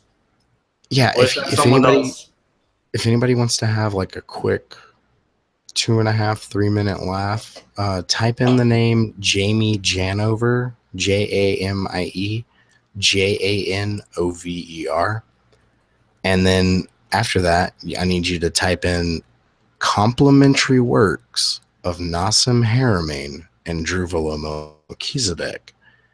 And I want you to watch him word salad his way into trying to convince you that two men with unsubstantiated claims basically prove each other correct because their claims kind of line up. It's really, it's a lot funnier than I'm able to describe here, especially if you get a kick out of hearing people say stupid shit. But anyway, so back to the Rick and Morty nonsense with the timeline stuff. If we are to assume that this divorce thing is legitimate and that Jerry's 6 pill a day figures are just not holding up to snuff now that the Galactic Federation has fallen,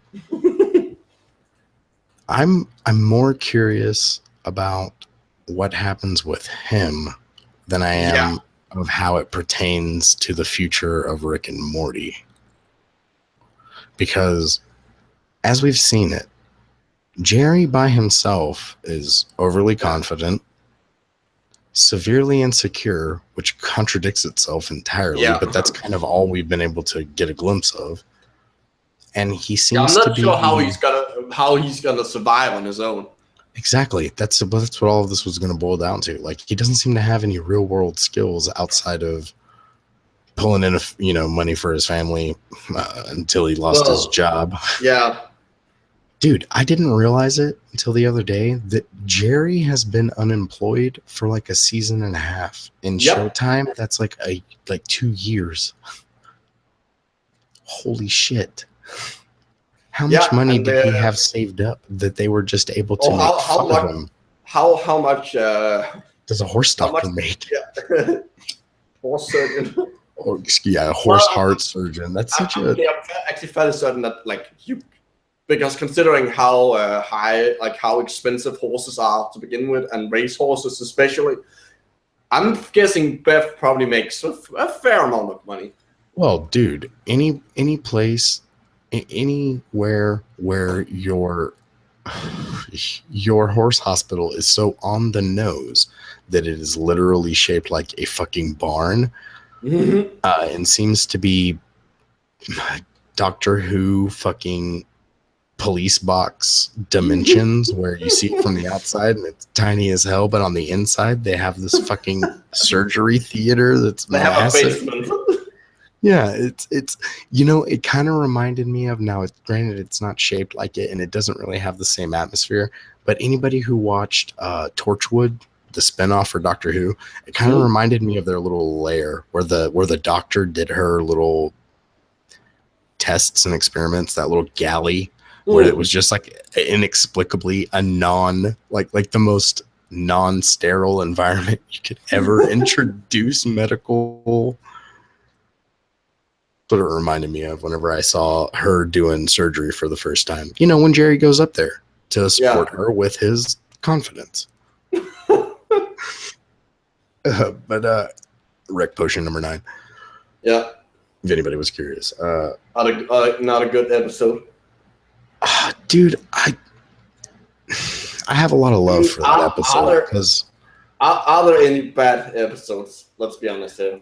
No, there really aren't. But let's be honest. Rick Potion number 9 is probably the weakest episode of season 1. Yeah, I don't like until the end. Like, the end is fucking magical. Oh yeah, but I do think, what is it? The whole death sequence and all that. It really tied in really well, and it kind of it gave us something we weren't expecting. I think they've kind of already done that with breaking the norm of giving everybody like a super happy ending. The first episode ended very weirdly. Morty had things shoved up his ass. He was super smart for about 5 minutes, and then he lost all motor function for 72 hours starting now. And it was that was really jarring, and they didn't even start post-credit sequences till like the 5th episode. Or the 4th. It doesn't really matter. But I think with Rick Potion number 9, what would have made it better is if we didn't get so much of them trying to change it. Like, I really wish that they would have focused a little bit on Cronenberg world. Like, they should have shown how this was playing out in at least one or more other timelines or realities. Because I think it was really interesting how we got the little snippet of Cronenberg world where they're like, I wish that we hadn't messed things up so irreversibly and made everybody, just walking around like people just walking around. And I want to see what happened there. Like, how did they un-Cronenberg? How'd they un-Cronenberg everybody? Well, same way they Cronenberg the world. But I want to know what they're fucking... Okay, so, yes, with the serotonin, blah, blah, blah. No, not serotonin. You have to oxytocin. Oxytocin, yeah. Excuse me. Yeah, the other drug. Which is not actually how love works, but it's a bit more complicated. Well, you can chalk it up to a basic, what's that? The I fucking love science explanation. Yeah. Which from a vole. yeah, from a vole, Morty. You ever heard of a vole? I'm not even sure what a vole is. I just realized I'm not sure either. Whenever I see it in my head, I think of a silk moth for some reason. I'm not even sure how to spell it. VULL. That I'm actually pretty sure on. VULL. Yeah. Am I right? Nope. Okay, try just an L. Maybe it's VULLE. No, that's Vole. No, it is VOLE. Ah, it's like a little mouse. More like pole, but it's Vole. Yeah, it's like a little mouse. Oh. Okay, no, it's not a mouse. It's a small rodent, but relative of the mouse. Do you want to see something really funny? Sure. There's a shrew. I think it's called the star something shrew. It basically looks like it has a polyp. You mean the star-nosed mole? Is it a star-nosed mole? The one that looks like it has like that polyp has on its face? Yeah, that's its like feelers. Yeah, that's the star-nosed mole. That thing is so creepy looking. I used to have nightmares of those things. The first time I ever saw one. Have you dude?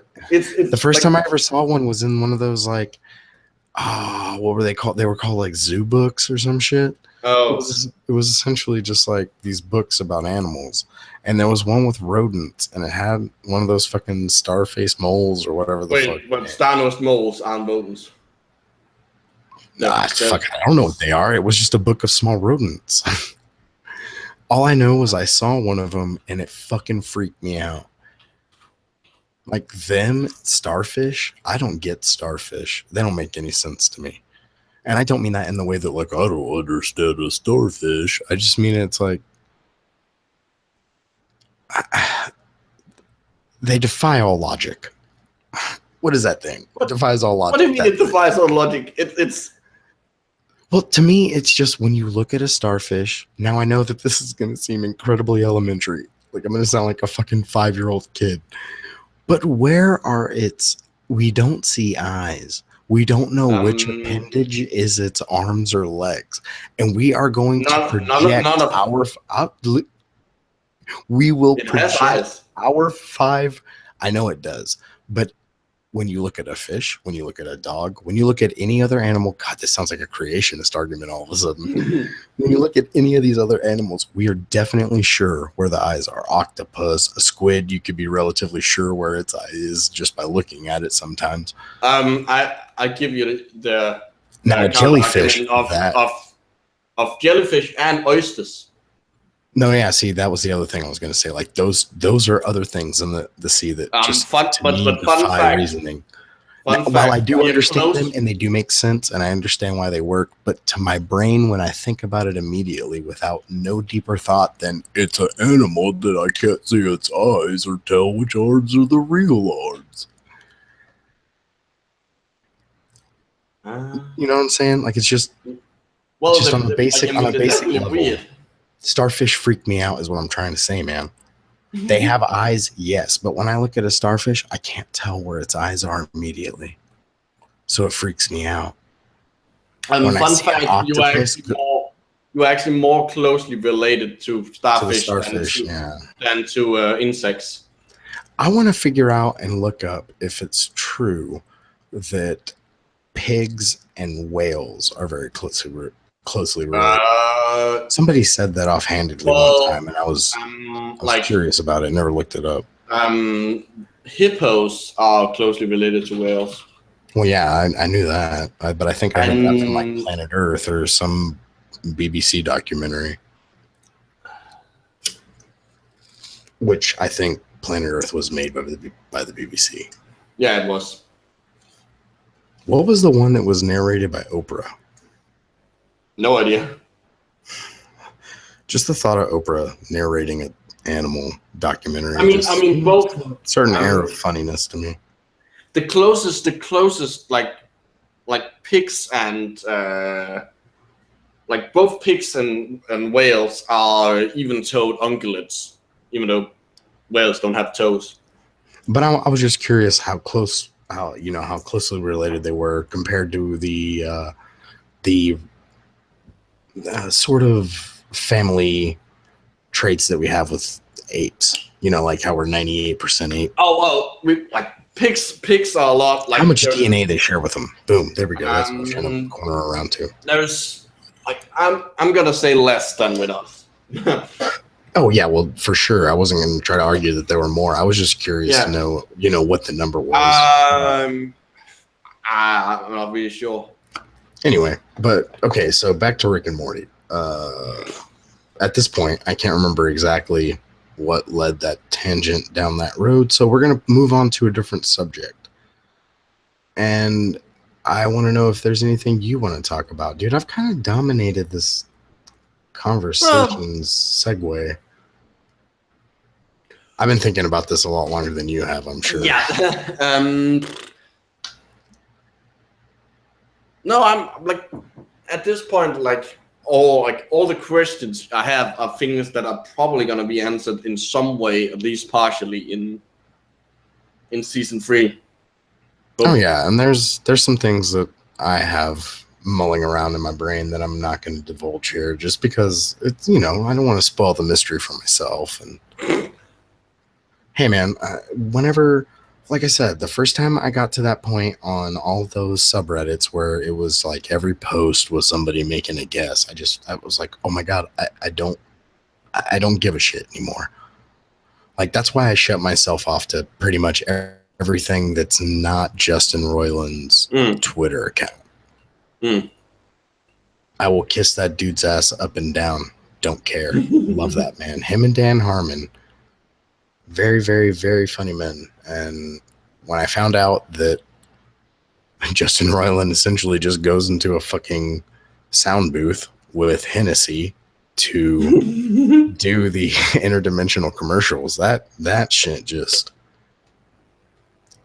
I'm sorry, Strawberry Smiggles or whatever the fuck they're called, the Plumbus, holy fucking shit. I don't think I've actually had a legitimately real laugh come from a sitcom or a TV show like it did whenever I watched the Plumbus. How they do it. Everybody's got a Plumbus in their house, and then they misleadingly show you like 8 different rooms that it's in. Eat some fucking shit, you stupid fucking bitch. I'm just kidding. Little bit. Yeah, little bits. We got tiny lasagna, tiny pizza, tiny pie. We even got tiny people. Tiny fried eggs. Holy shit, we've even got tiny people. Little bits. I hope they do another TV episode in season 3. Well, me too. I think they have to. But there are two that were in the second one that kind of topped everything, to me at least. Everybody else can voice their opinion in the he said apply it to smoking weed. Anyway, so I think the two of those commercials that kind of topped everything from the second one that makes me think that they wouldn't be able to go any better is, of course, the Plumbus. That was fucking great. You know, rub the flea. Don't forget to rub the flea bonnet because that's where the flea juice is. And then they chop it up and save the rest for later. And then, you know, the Grimbo and the Blumbus. Yeah. It's just like a stream of like nonsense sci-fi sounding alien words. Exactly. And then you chisel away the Grumbo, and then you just have a regular. And it's it's like there's it's way too complicated for what it is. And it sounds exactly like one of these woo hypotheses. It's like they say all these really like funky sounding words that sound intelligent, but then when you try to get an explanation, it seems like the explanation is more complicated than the word they used. Because I think if Justin legitimately sat down and tried to, in any legitimate sense, try to map out how exactly a plumbus works and what it does, I don't think he'd be able to do it. The thing is, he just said shit, and then the animators just added in. I don't like they weren't that's exactly what they did. But I'm just saying, if he was to, in any sense, try to sit down, like if he was just gonna jokingly sit down and try to write something that made sense as far as like how a plumbus works, what it's utilized for, and whatever. I'm still fairly certain it's a sex toy. Well, it was in a bedroom, a bathroom, and then randomly in someone's hand. So and in the kitchen. Oh yeah, and in the kitchen. Well, apparently, according to the episode with Mr. Poopybutthole, episode 4, season 2, Morty does it everywhere. Don't shame him. Yeah. I was thinking about your friend Grace. Oh yeah. That line actually threw me off because I would have thought he would be thinking about Jessica. Well, according to the mind reading fart, he talks to everybody through what they would call Jessica's feet. And what makes me, I didn't even catch on to that until watching it like the 24th or 25th time. Yep, I was Morty like, has holy a foot shit. fetish. Yeah, Morty has a foot fetish. I was thinking about your friend Grace's feet. But no, and the other commercial that kind of topped it for me was it was the Plumbus and the dude, you made me forget. I made me forget. No, I'm just kidding. I was just trying to pass a buck. No, what was the other one? There was another one that was really fucking amazing. Oh, the fucking Jan Michael Vincent. Yeah, and the fact that it was like drawn in a completely different style, and the fact that like Jan Michael Vincent is an actual actor. Oh yeah, dude, he was in an TV action show that was canceled into its like 6th episode or some shit. Yeah. The point is it important that we know who Jan Michael Vincent is to understand this, but don't think so. No? No. Yeah, I think I it's need great. a goddamn Jan Michael. January. It's time to Michael down your Vincent. I refuse to sign into legislation any bill that says that there can be more than 8 Jan Michael Vincents per precinct. Just the fact that he refuses to sign it. Like, what? Okay. The critical unbeliever has a good point. It's drawn in the same style as Two Brothers was in the. Well, I think it was done in sort of a darker style. It seemed to me more like what was that movie with Arnold Schwarzenegger where he's like. But it was the same art style. Yeah, it was done in the same art style. I love Two Brothers was great too. But mostly just the last part when he's like, it's 2 brothers and it's just called Two Brothers. It's just called Two Brothers. I think the Gazorpazord field. Okay, that was what it was. Holy shit! It's weird how you remember things. Yeah, I want to talk about that stupid. Now I know we didn't want to jump on fan theories, or at least we didn't want to touch too hot on them. But there is one that has been gnawing away at me now that I watch it more and more. That Rick might be aware that he's in a cartoon. Yeah. There is some speculation that he might. I don't think he is. The reference. I mean, the one reference. I mean, he breaks the fourth wall, but that's about it. But like, to be fair, he doesn't do it as part of the plot. It's always a joke. I don't. Well, part of a joke and part of the plot, because he addresses the audience, I believe, some part in season. It's whenever they go to. It's a Gazorpazorp episode. Whenever they sentence him to death, and he breaks the fourth wall and says, "What's the opposite of wubba lubba dub dub?" Am I right, ladies and gentlemen? So it like furthers the plot. So well, not really. Well, sort of in the sense that he's still addressing the main issue. Because whenever he does it when he introduces wubba lubba dub dub, he literally does it out of nowhere. He cements his little catchphrase and literally ties it to Arsenio Hall, which was a late night talk show presenter from the late 80s to mid 90s. I'm very unsure about that timeline. I never watched it. The only interview I've ever watched from it was Prince's interview whenever he's like very, very high on something. You mean always? Well, dude, just go watch any of the fucking interviews whenever he was the artist formerly known as, because it was so awkward for talk show hosts because they didn't know what to call him. How do you pronounce a fucking symbol? And you can't continuously call him the artist formerly known as, because he only called himself that on one album.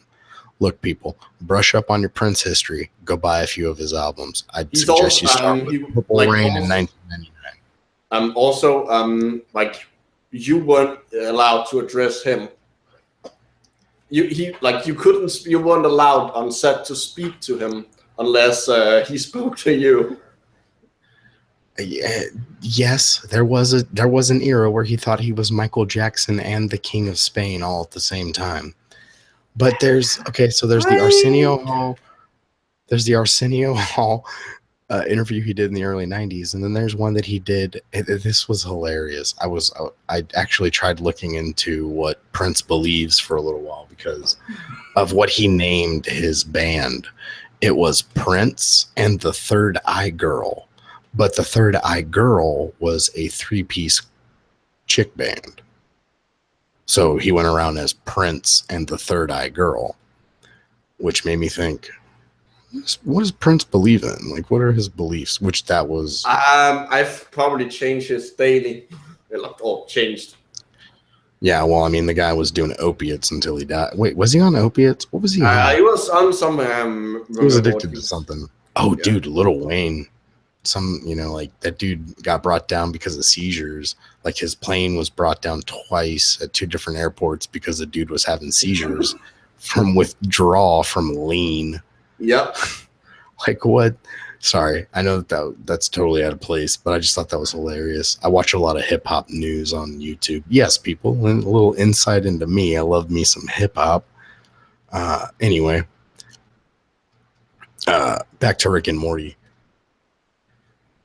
With a lot of the I don't think he like. I think it's just a fan theory. Like, it's a cool idea in some regard. Exactly, but that's what I was gonna say. I don't really hold it to any high esteem. But because why? Well, I don't. First of all, I don't think they would do that because I don't think it would be an obvious ripoff of Deadpool, and I don't think they would do that. Even though the show is kind of a ripoff of Back to the Future. Yeah, but here's the thing that makes me think that it's not, because I mean you can look at a lot of we could probably throw a couple of examples of people breaking the fourth wall, like in Aqua Teen Hunger Force. Shake breaks the fourth wall a couple of times. And it's not that uncommon a thing. Like, it's a common... Exactly. It's a cartoon, for fuck's sake. Yeah. Peter Griffin breaks the fourth wall constantly, and we don't make a big deal about it. I mean, I'm sure there's probably some... Well, to be fair, like, there's also, like, there's the whole thing about, like, the tone, because one of the big differences between Family Guy and Rick and Morty is that in Rick and Morty, they don't cut away to jokes. They just tell them out of nowhere and then move on.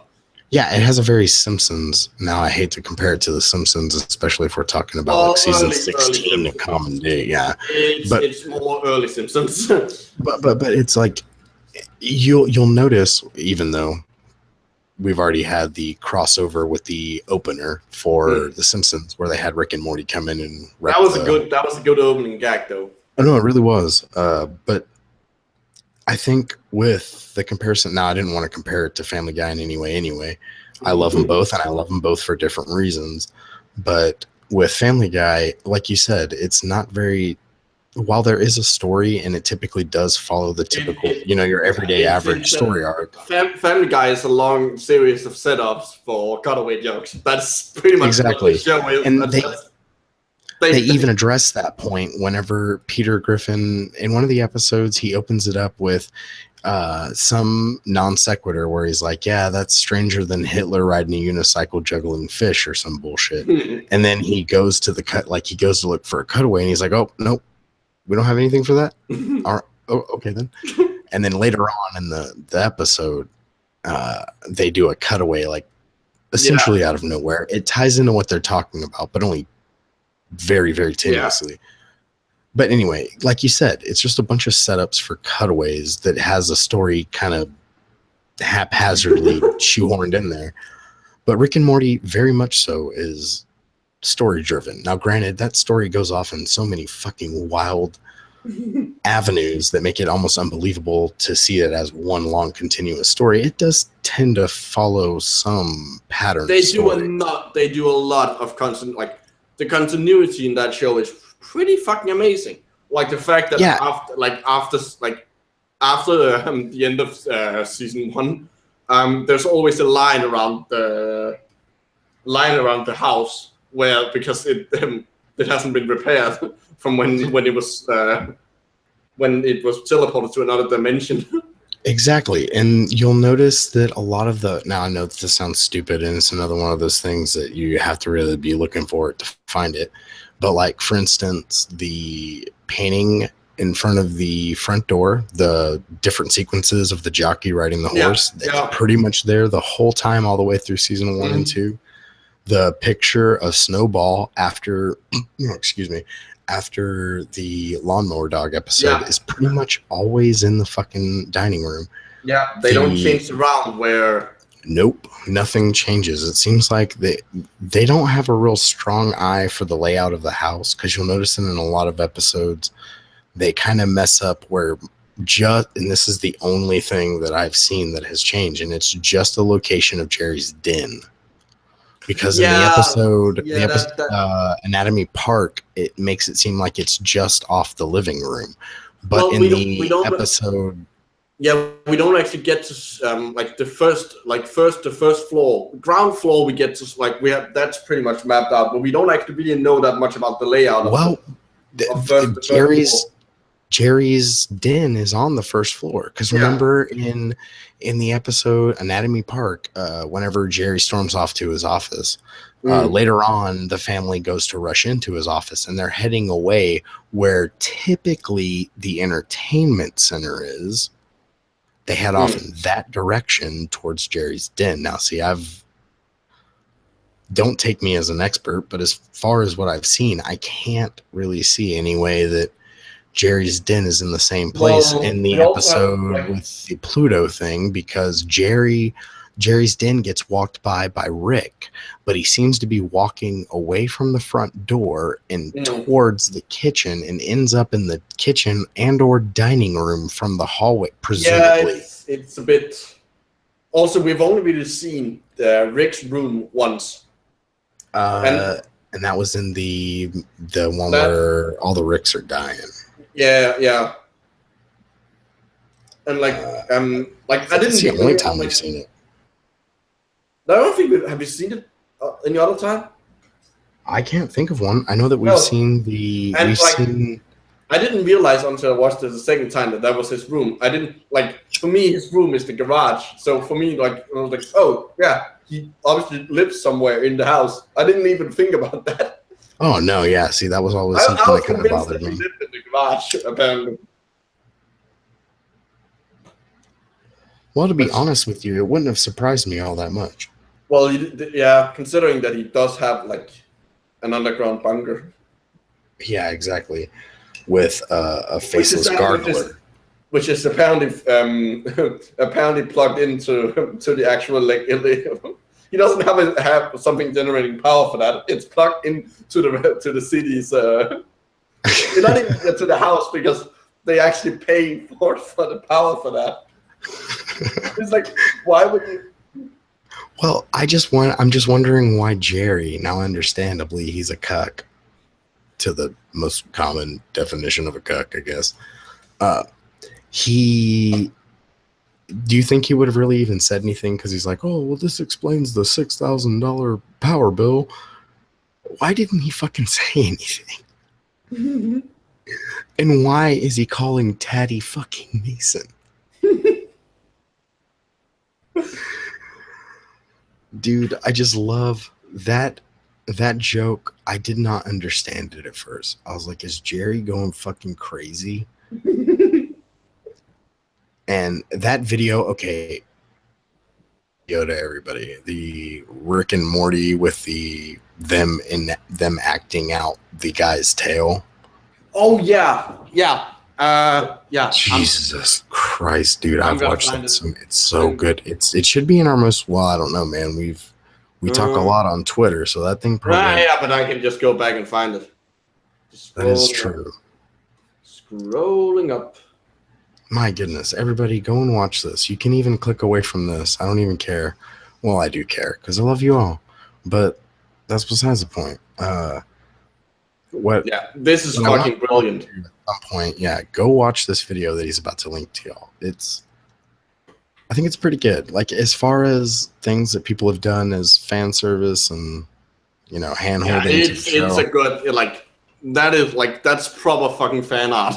And seriously, subscribe to these people's channels. Tweet this shit out to Justin Roiland. It's good. It's just clever. To me, it's just, I would have never thought to do that. These people are clever. Nice one on them, But it seems to be one of those one-off things, like the Macaulay Culkin Uber thing. Like, has there been another episode with anybody else since the Macaulay Culkin one? I don't think so. I think they were calling it Drivers or something like that. It really doesn't matter. Yeah, I just hope that this isn't a one-off. I'd like to see some more from these people. Yeah.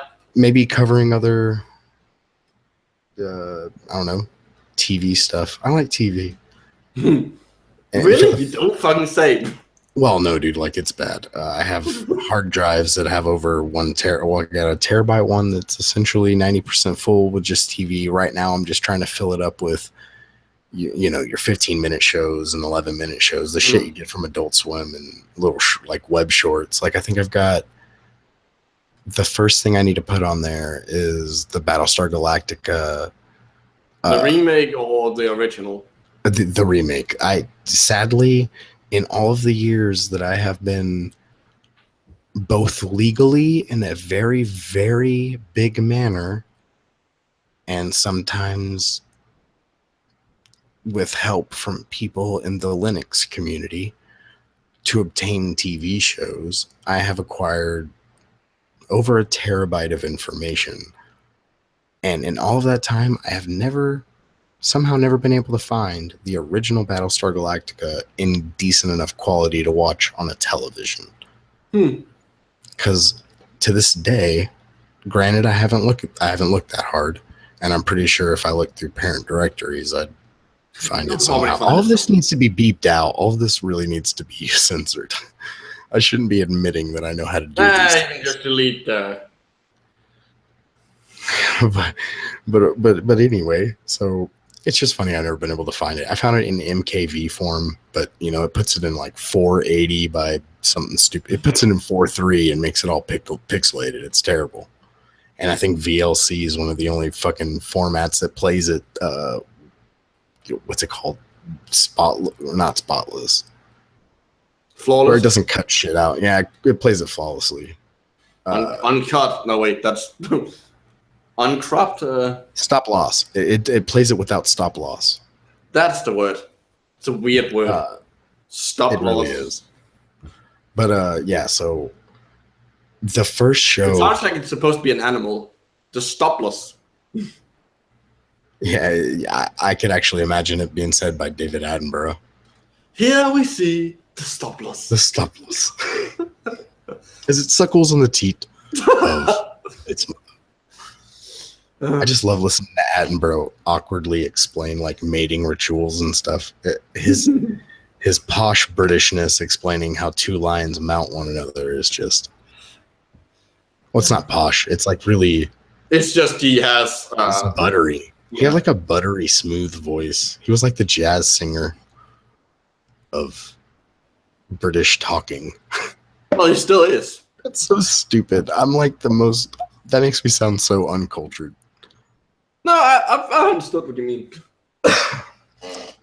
But yeah, okay. So with what were we even? There was that tangent got started because you mentioned something. Oh wait, no. That was it. The position of Jerry's fucking den. Now, Lost Jeff Ukulele mentioned another pretty decent point. Like maybe maybe the houses are different in different timelines, and maybe we are seeing different dimensions, which would lead to you seeing different, as he put it, sets. I still want to know how the fuck the dimensions are named. Yeah, because they do. They tend to jump back and forth because there's the sticky granny universe or whatever. Yeah, and the butt. Like there's some common like. What's up with the butts with the toilet paper? It's that butt world. Yeah, dude. That. But why is it C-137? Exactly. Well, why do we name stars JX? Yeah, exactly. Like I can go and look up the reason for those names, but I want to know. That's true. Well, no. What I was saying is maybe they carry the same, like the same sort of function. Like maybe they're named in the same. Yeah, I mean, like sort of manner. But I think with the dimensions, not so much with the names that I'm really worried about. It's more. What the hell is the function of these places? Because apparently they can jump between different timelines that are like the exact same world. They can't, because there's no time travel in the show. Oh, okay, different dimensions. Okay, we got the dimension where, of course, assuming that the events that happened in the first episode of season 3. We would have to assume that where Morty takes Summer is a place that he could, of course, has presented, could return to.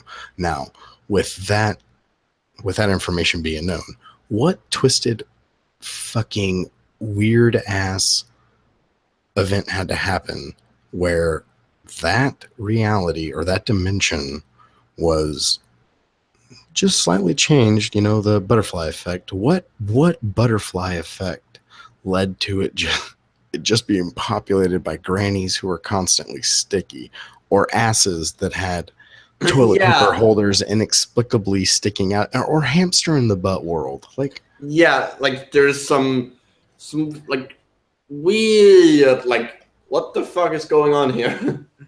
I would love more than anything to study the evolutionary line that led to hamsters in the butt world. I would. Yeah, I can't. I know that in some way it's possibly oh my god, I'm speculating on the fucking evolutionary line of hamsters living in butts. I didn't think my life would come to this. It's a symbiosis of some sort. Exactly, but the thing is that in the last part of the first of the second, It doesn't matter. Anyway, one of the interdimensional television ones. Oh, it's the first one because he's sitting on the couch. Yeah. Anyway, it shows an X-ray of the hamster living in the boat. Yeah, and then it looks like a fucking apartment. Yeah, but it brings up two crazy questions because in the second interdimensional episode, we see one of them walk off, and it's clearly the human that's moving. But I'm thinking, is it more like a hermit crab in the shell situation where he just moves on to different shells? I think that's exactly what it is. Like, because like the whole point of the first in the first episode, the after credits segment, is that like the whole idea is that there's so many questions about this. Yeah, I know, but my questions didn't get answered. Well, neither did really. A lot of like only one of the other ones got answered. Yeah, and it was is it like an apartment? Yeah, it was. We didn't get any of the other questions answered. They just went on a vacation in hamster butt world. Dude, I want to go. Okay, where would you go if you could go to any of these dimensions or any of these places that Rick and Morty have been? That's hard because I can see like things like all of them. I would be split between two Rick and Morty universes, and I would be very curious to see how the Rick who owns Jerry Berea is living. I want to see what that Rick is doing. I'm very interested in that Rick's life because apparently he's really rich, and I'm just curious what a Rick would do with fucking money. I'm just he probably visits Blips and Jets a lot. Oh my god, he's playing Roy 2 already. He's getting Flobos and Flurbos. I fucking love that it's Roy 2, Dave. Oh yeah, it's just called Dave. No, it's just like, why would you call it? Why not just call it Dave? Why call it Roy 2, Dave? Why is that like? Well, I think the mentality is going like lending itself towards like the Call of Duty, like Call of Duty Ghosts. You could have just called the game Ghosts. It would have lost all of its context, but I think at this point, Call of Duty is just a tag to get idiots to buy shit. Wait. No. Yeah, see, remember Doofus Rick never got married. Yeah, so he got his Morty from Eric Stoltz. Yeah, the master timeline. Yeah, no, he never got. Yeah, because he's Eric Stoltz mask. He never married, so he doesn't have a Beth. So presumably Jerry is dying because he can't survive it on his own. Yeah, so just for the edification of anyone who is unsure what we're talking about, the critical unbeliever in the chat said, "What's Doofus Rick's Jerry like?" Yeah. We were just answering that. Now, I would want to know what Doofus Rick's world is like because we got to see. I'm wondering if. Okay, I guess I could. I'm guessing he probably he lives on the Citadel. That's the impression I got.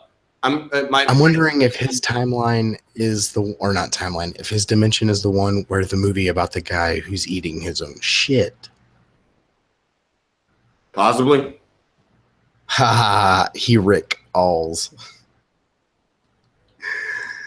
The critical unbeliever. He said he Rick calls. Yeah. Total Rick call because it's the name of the episode. Oh, Total Recall. That's what I was gonna say. The Jan Michael Vincent's movie was done sort of in the same vein as like Minority Report or Total Recall. Yeah. I would actually like or Judge Dredd. It's like the thing is, like Jan Michael Vincent, the movie, like Jan. What is the movie called?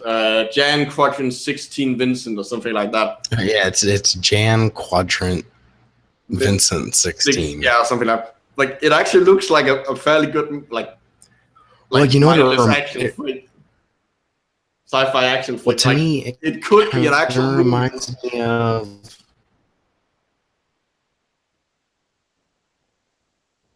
Actually, I think it already is, dude. Think about it. Replace Jan You're breaking up. Michael Vincent with Jennifer Lawrence. Replace these That's a weird movie. sectors with sectors. Then replace Jan Michael. I have no idea what you're saying. You're breaking up really badly.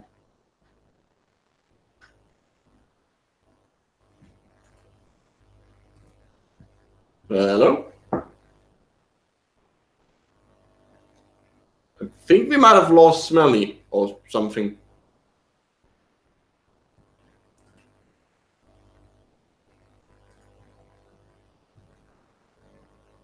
Well then. Hello, audience.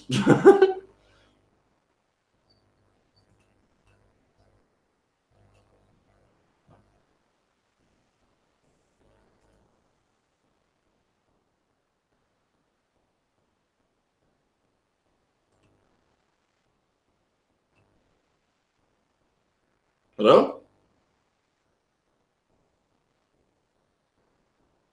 Hello. How about now? I can hear you. Micro. I can hear you. Can you hear me? There we are. You're still breaking up a lot. Yeah, I think it is that my phone was like, yes, I can hear you. Oh, there we go. Now you sound more normal. Yeah, now we sound normal.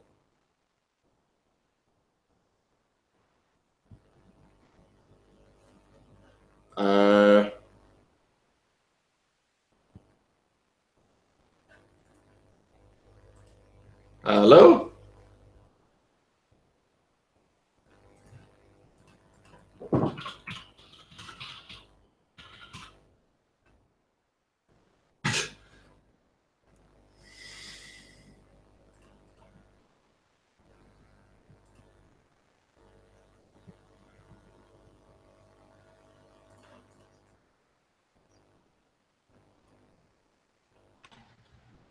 Hello? Can you hear me now?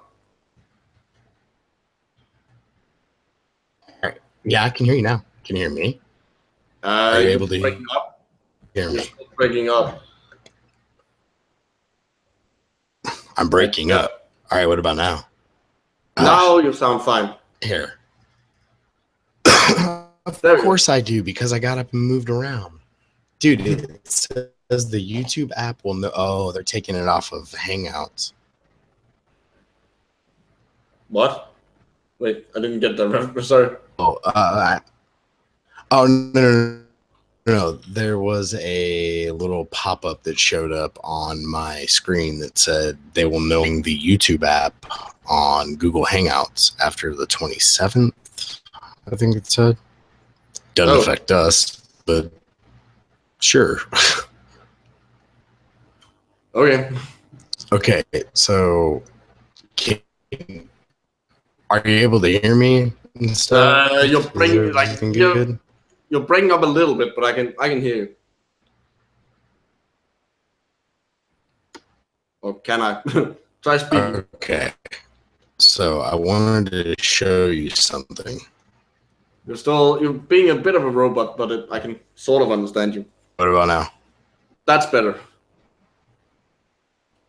Right. If you can hear me. Yeah, I can hear you.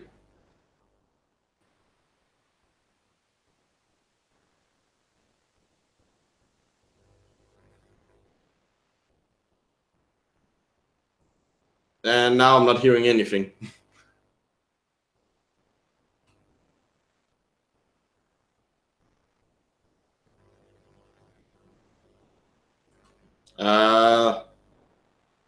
So, I can't hear you at all. I'm not hearing anything now.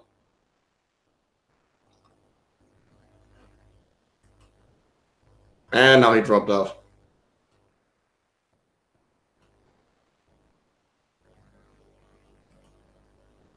Okay, try speaking.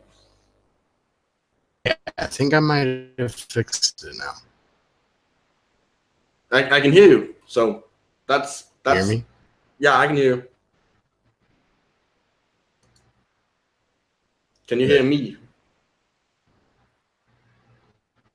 Can you hear me? I think I fixed it. I hope.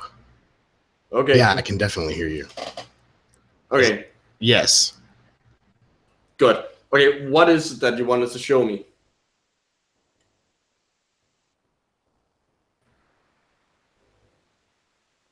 Right here. Okay, so this is what I meant earlier when I was talking about that obsession getting out of hand. You're breaking up again. Let me try something one more time.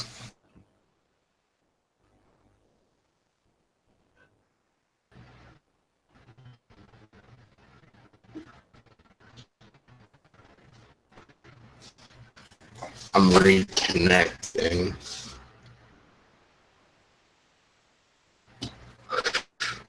Okay, can you hear me? I can hear you, but you're a bit robotic. I think you're, I'm fairly certain you're still breaking up. God damn it. We may have to end this then, I guess.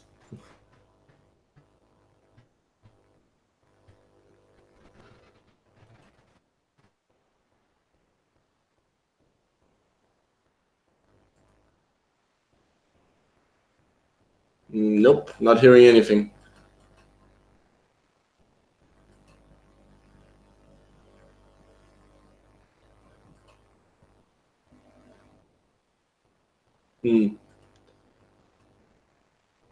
If you're talking right now, I'm not hearing anything. It's just silence.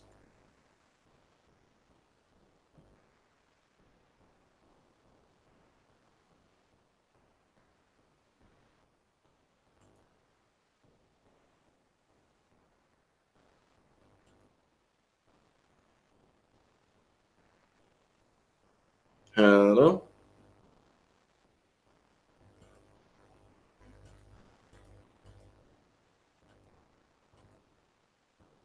Nope, nothing.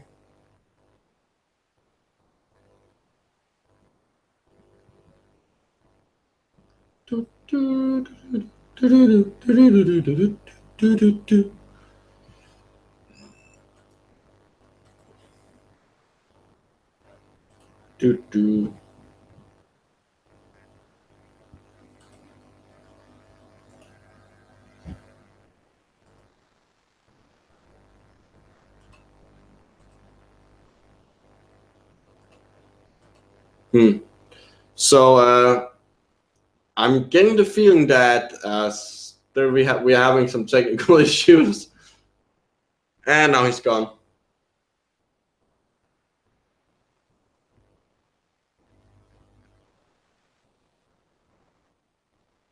Let's see if he rejoins.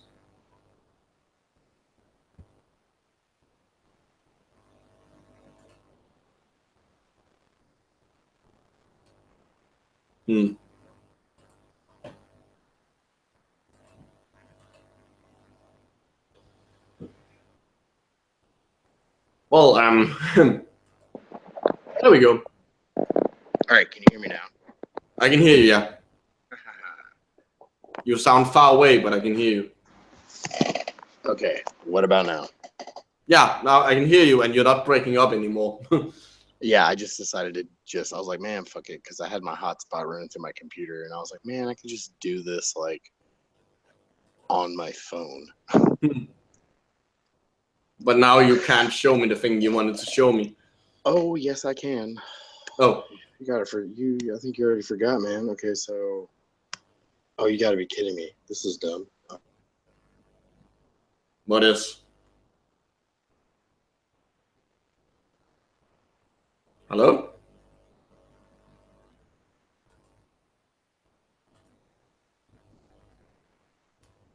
Oh. All right, you there? All right, there we go. Yeah, okay, yeah. So. I see a finger and a can. More fingers. More can. Acting retarded. Yeah, I know. Look at that. See, I'm so good with this stupid phone. All right, so that's. All right, so with all this crap that's failed. All right, so that is the main background on my fucking crap. And then another screenshot from the same episode that I. Oh, you put some actual space. Yeah, I put real space behind him because there was nothing in those windows before. It was just brown.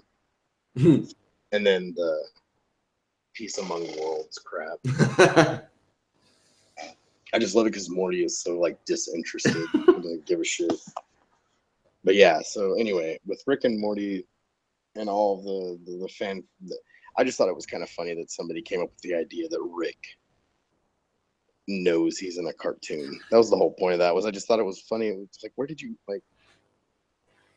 Yeah, all he does some fold breaks. That's pretty much all that is to support that. And by that definition, a lot of cartoon characters know they're in cartoons. Yeah, exactly. Like Homer Simpson definitely knows he's not married to this cartoon lady in that instance, then, because there's a lot of episodes where he's. Anytime a cartoon character has an existential like breakdown or questions his own reality, you could essentially say he knows he's in a cartoon. Yeah. But I don't know. I just thought it was kind of interesting. But in a cartoon, I mean, the Arsenio Hall thing is the only thing that seems out of place to me because nobody else addresses it. And then Beth even says, "I don't get it." But that's because she's too young to get it. That's part. Well, I'm old enough to know what Arsenio Hall is, and if you presume their ages from what they've said in the show, Beth has got to be at least in her late 30s. Beth is in the beginning of her 30s. She was 17, 16 when she had Summer, and Summer's 17. Okay, good point. Yeah, fair point. So she's got to be like 34 at least. Yeah. But But I think that was more of a break. Like I think that was more of like a studio break. I think Sarah Chalk legitimately said those words in reference to Wubba Lubba Dub Dub. Like I don't get it.